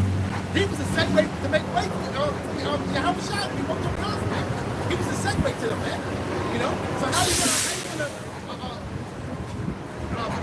John out the way and say John wasn't in the truth, man. It's all spiritual, man. These guys don't believe in Yahushua, man. You know, they're losing that wisdom, knowledge, and understanding that they once had, man. That fire that they once had when they was came into the truth. It's escaping them, man. It's being made apparent more and more day by day who the true men of the Lord are, man. You know, these people are telling on themselves. All right, with all these crazy ass freaking doctrines. Right. You know? Hey, that's why I think the Apostle Gabar, he had did a few lessons on having 100% truth, which at the end, like when you go into a puzzle, which the scriptures really is a puzzle, at the end, you know, you probably got 2-3 more pieces left to finish that puzzle. It's going to be obvious how the puzzle is looking. Right. You know, we're going to see who, as the scriptures say, Malachi 3:18, return it to the end, and we deceive between those that had the truth and those that didn't. Because to fill up a puzzle, you have to have all the pieces. You know? That's true. You got to have all the pieces in the first place. If you take out the book of Hebrews, you don't have all the pieces. You can't put everything together and have a complete picture, an image. You know? Hey, how do you understand the divine order of the priesthood, man? How do you understand the divine order, man? You know, that's order, man. Yeah. Matthew 25:29, the words of Yahushua.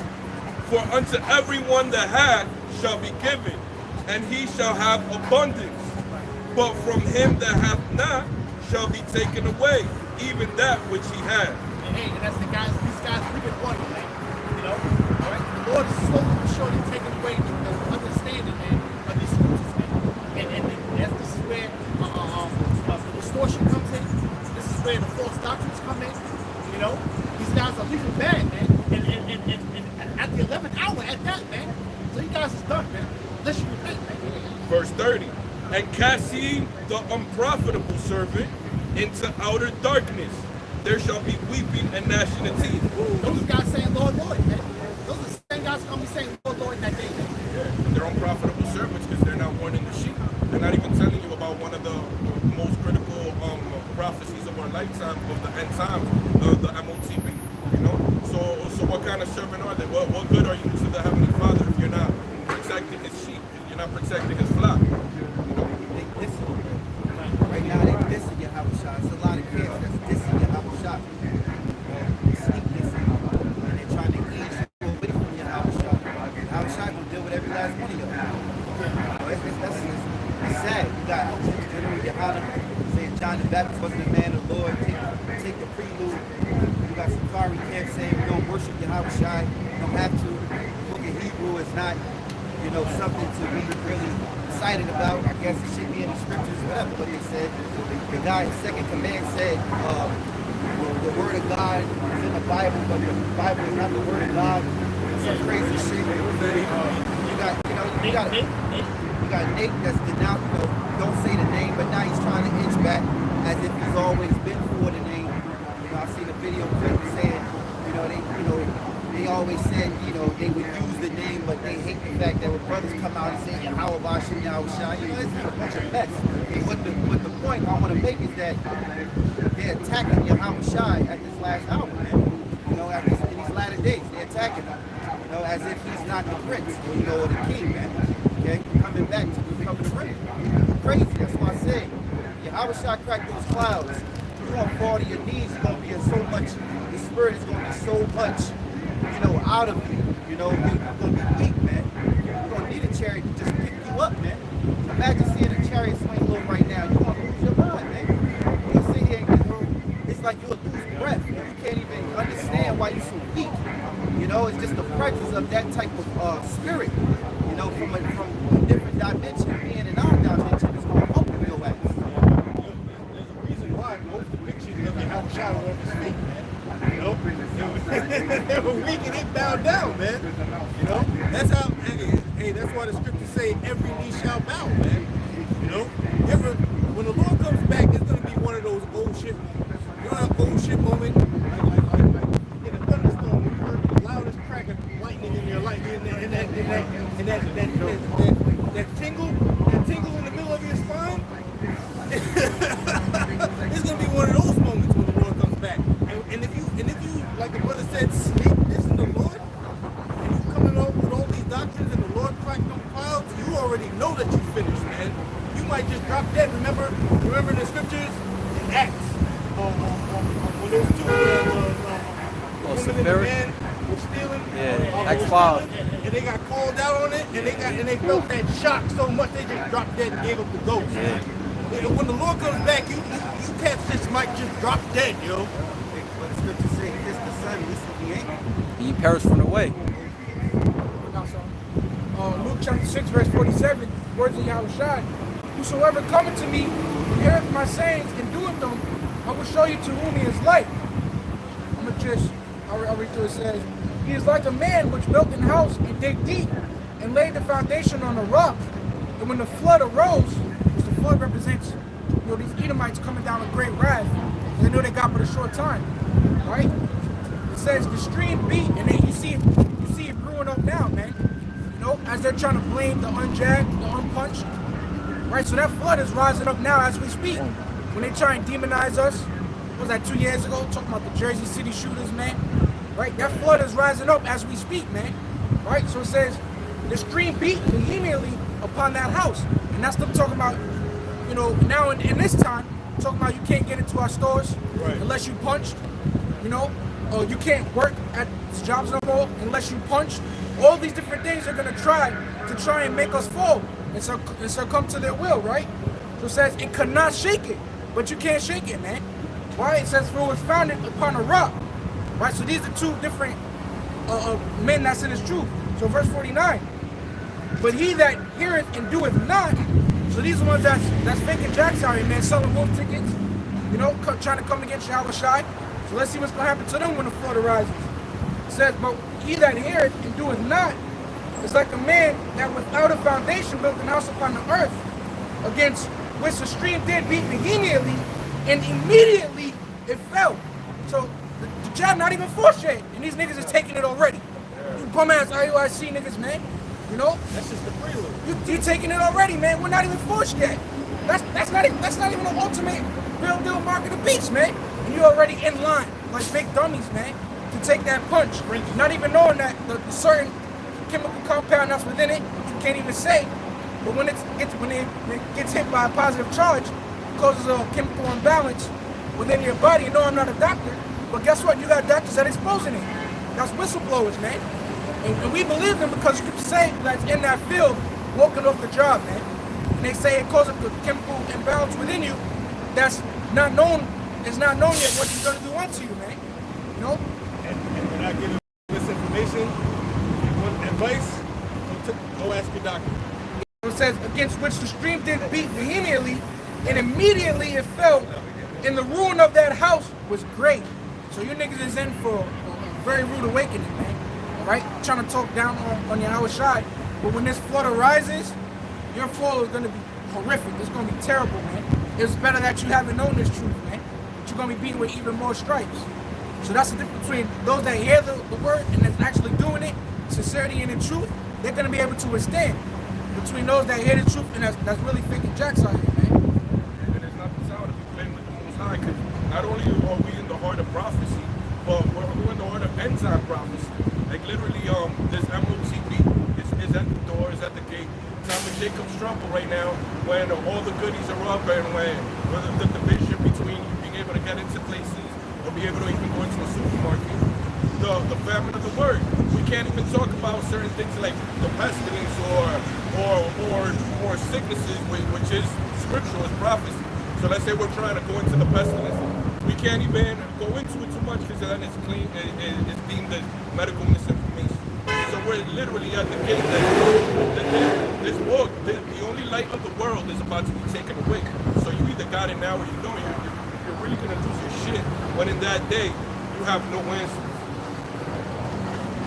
I got a Hey, we're precept. not trying to be scientists here, man. You know, I mean, we just thinking critical and logical, man. That trumps everything, man. You know, common sense. Science means I'll say it again, the medical misinformation that came out, medical misinformation does not mean that information is wrong or an error. It just means that the government don't want you speaking about it. And that was on an RT report, you know, and it came out. And that's what it was, and it got broken down. So when they slap you with that medical misinformation stuff, it's because they don't want you talking about it. You know, they want certain people talk about it, they don't want everybody else talking about it. So Esau is on the war with words. You know, he's on the war with the narrative because he has an agenda. Once you just come out and say the agenda is the agenda, either get down or lay down. Just get it on, get it on. Right. But at the end of the day, you're going to kill these people off anyway. I seen a thing on TikTok that says the CDC, which brothers already know about over there in Georgia, they got 400,000 deep, you know, them deep dish coffins. Oh, yeah. Yeah. Family of four.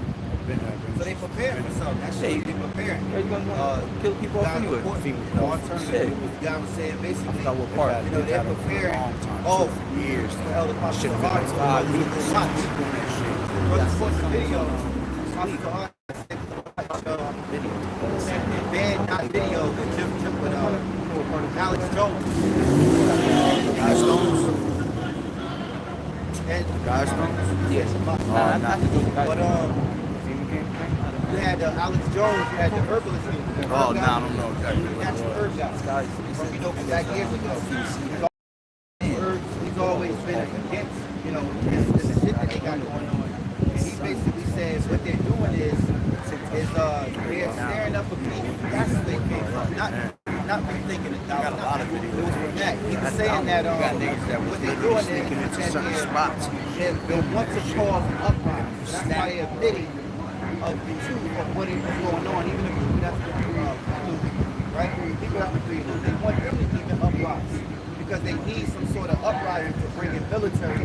So now they can go door to door what we was talking about last year, beginning of this year. So he was bringing it out like their plans and what they plan on doing. So why they tell the truth now? Because you got this guy that was in Canada. Yeah, this Edomite, this guy's last name Pete. He's all over viral on certain videos. He actually beat he won his court case and he beat them dealing with the prelude. First case he won against the prelude and they couldn't bring the evidence to prove that this prelude is official. So because they couldn't do that, he won in the court because he showed you it's all bullshit. And so now people are taking his taking his sheets, you know, his court case, and then using it on their platforms to try to push away this agenda that at least are pushing, you know. So, hey, trouble is coming down the pipe. We don't own the rights to this music either, man. Right. Disclaimer on the music, that's not our music. I keep giving disclaimers. Yeah, they'll take that shit down. We're tired of making YouTube channels. We don't plan on making this video. Disclaimer. You know, we don't own the rights. We understand we don't own the rights, but it's music is playing in the background. We're not trying to conflict. Yeah, it's a lot. Elder Benat's was out last week. He brought up the fact that those natural herb people that they come out like Dr. CB and all those other cats, and like since like 2015 or 2016 until now, like 50, maybe like 60 plus of those herbalist people have died from like natural causes, like car accidents or planes or natural shit. You know what I'm saying? And you know it's true because if you ever watch Snowfall, you see that when the FBI got exposed for that whole cocaine thing. That FBI cat went ahead and sabotaged that chick's car and had her drinking. It made it look like it was a natural cause of death. It was actually him that did it. So it's not too far-fetched. The dude's name was Patrick King. Patrick King represented himself in court after being fined $100 for protesting against the prelude hoax. He slew the beast and emerged victorious. He has issued a subpoena to the provincial health minister for proof that the so-called prelude exists, and they were forced to admit that they had no evidence whatsoever. The thing has never been isolated, and thus the government had no legal grounds to impose any other punishing restrictions they have inflicted on society. Since the shocking confession came to light, the province has since rescinded all restrictions and now officially treats the prelude as nothing more than a mild flu. We won. See? So that's why you watch the Alex Jones joint, you know, the guy from Natural Herbs, Natural News, I forgot his name, but speaking on, they even want the people that's been prelude, right, that's been punched, they even want them to uprise. Because really, it's coming out. You're not a people, you know, you're a spreader. Now you're a super spreader. rhetoric. So those people should get mad too. And what they want is an uproar. They want protest. They want it, and they're gonna excite it too with their paid paid crisis actors, and they're gonna do it. Hey, if that happens, that's that auto FKO, man.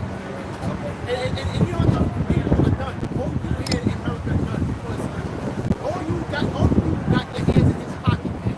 All you kids, all right, that's teaching against your house shine, all right, because one way or the other, you know what I'm saying, it's going against what the Lord has set forth, man, to bring forth his men, okay, the elect, you know what I'm saying?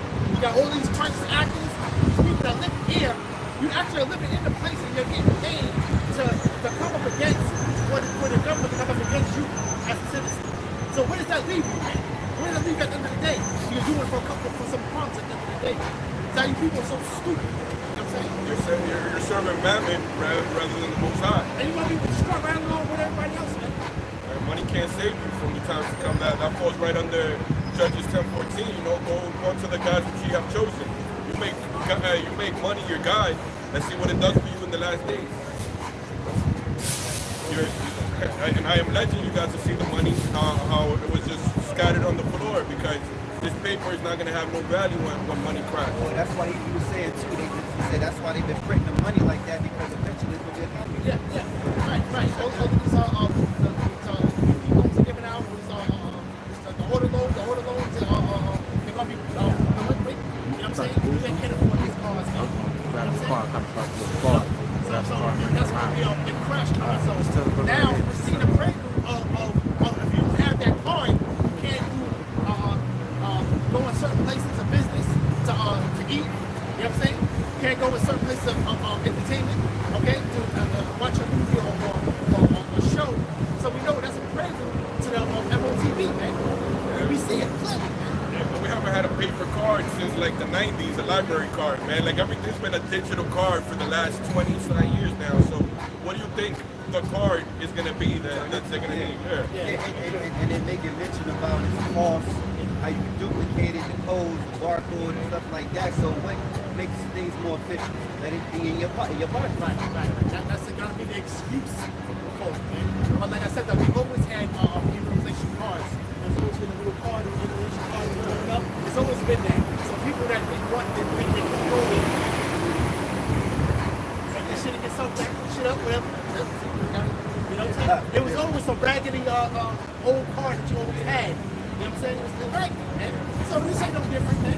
But if I use that, but this is hey, this is really for the elected to be able to down to escape, you know what I'm saying, and wiggle the bottom of it or whatever time. But then, like I said, this whole thing is they're gonna try to use that as an excuse to bring in that check, and they're gonna have to, because it's gonna have to coincide with the new digital currency. Just to put it in perspective, in the last 12 months, 40% of U.S. dollars that exist on the entire planet have been reprinted.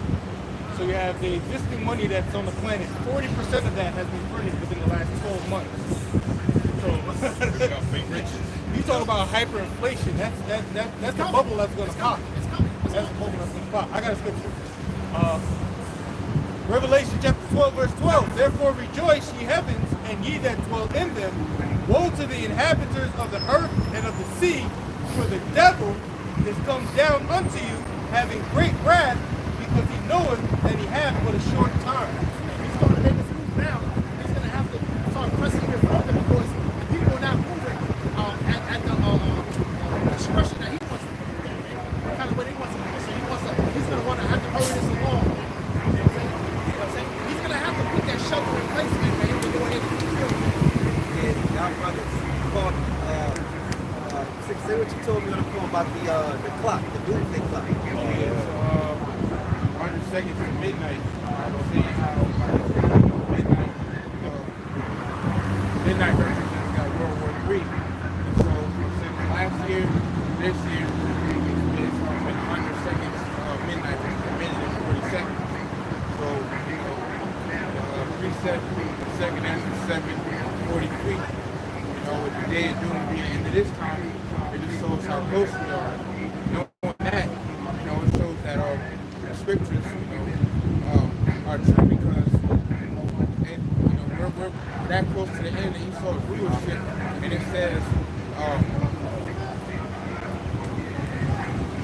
woe to the inhabitants on the earth and the sea, for the devil shall come down on you having great wrath, because he knows that he has but a short time. And look at all the stuff going on. Yeah, so the big brother talk about the doomsday clock is 100 seconds. It's 100 seconds.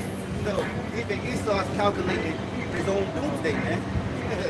It shows you, and that's how he knows he's ready to let this place.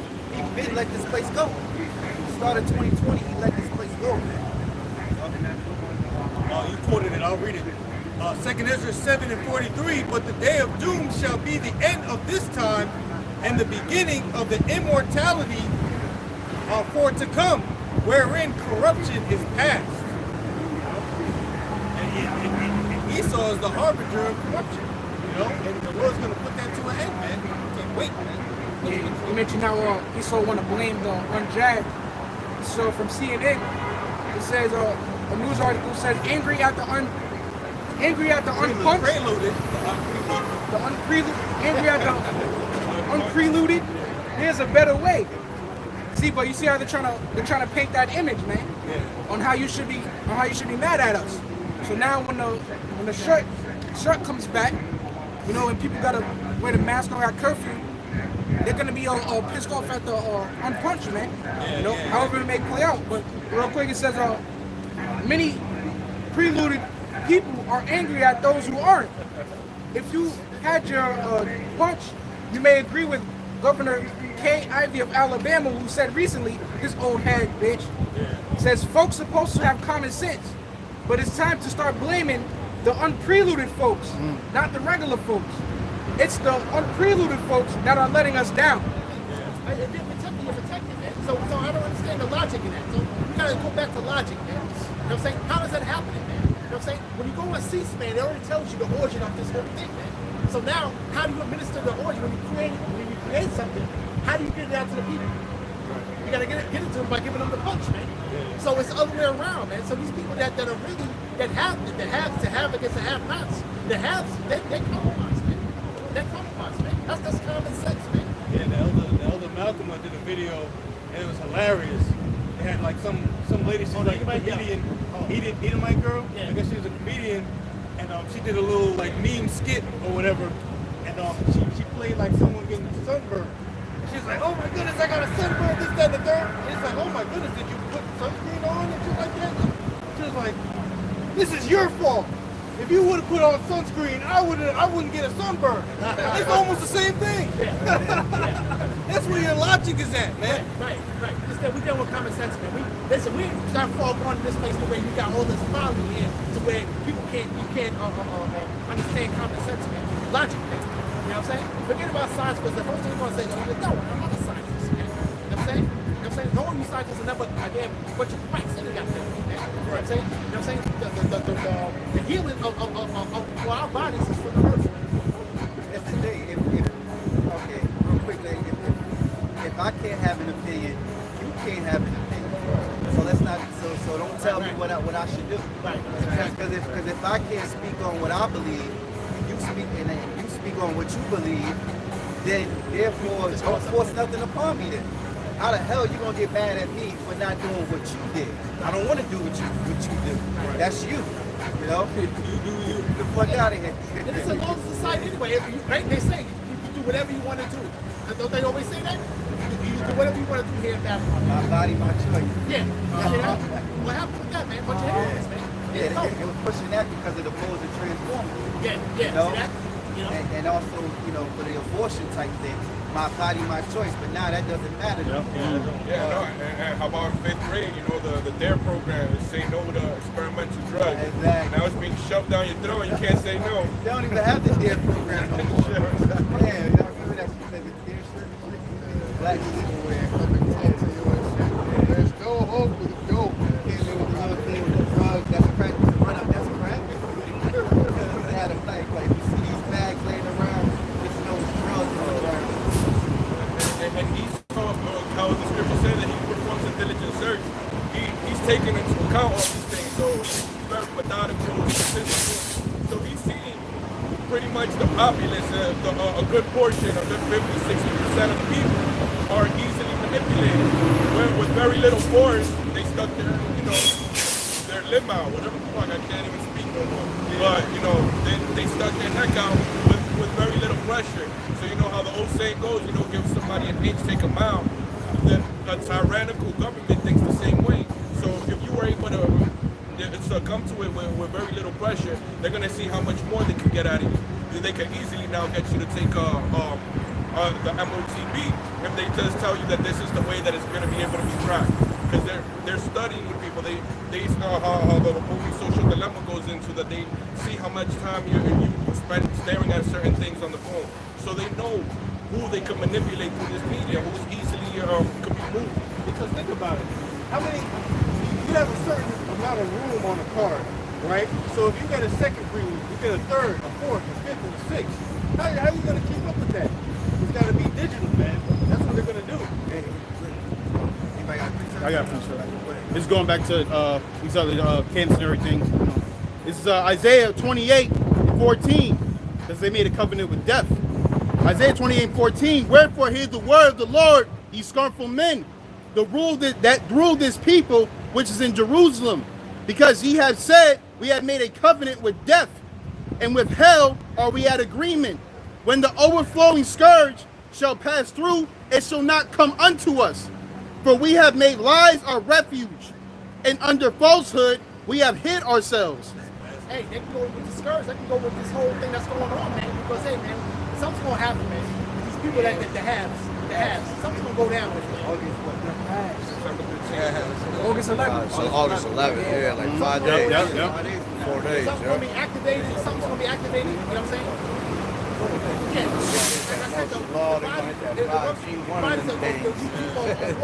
Goes down. Did you see that video of like it was a doctor that had like the G-ox, the chemical compound of the G-ox. I gotta abbreviate it, you know. But he had like a G-ox, and yo, it looked like some shit out of Venom, bro. And it was like a little black pus, and then he hit his cell phone. And when the signal went out on the cell phone, you know, the little black pus started moving and shit, man. And that was the G-ox chemical compound, man. And when the cell phone went on, it started going all crazy and fuzzy and shit, man. You know? So it looked straight up like Venom, bro. And that's what you know, got within yourself, man.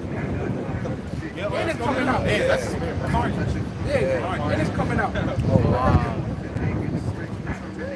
You saw that shit?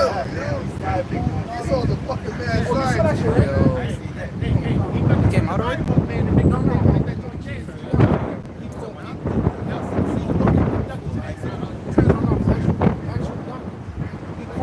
called on the cell phone.